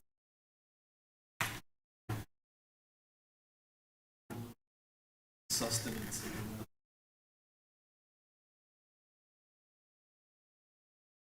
It was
All right. Did she just say? Gita just? My hearings.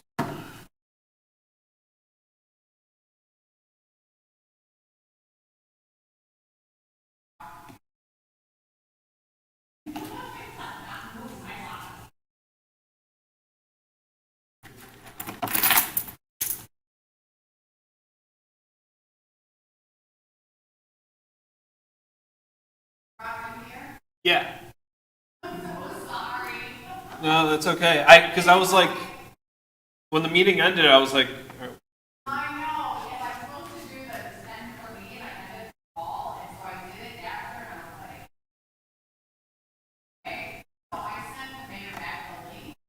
uh-huh.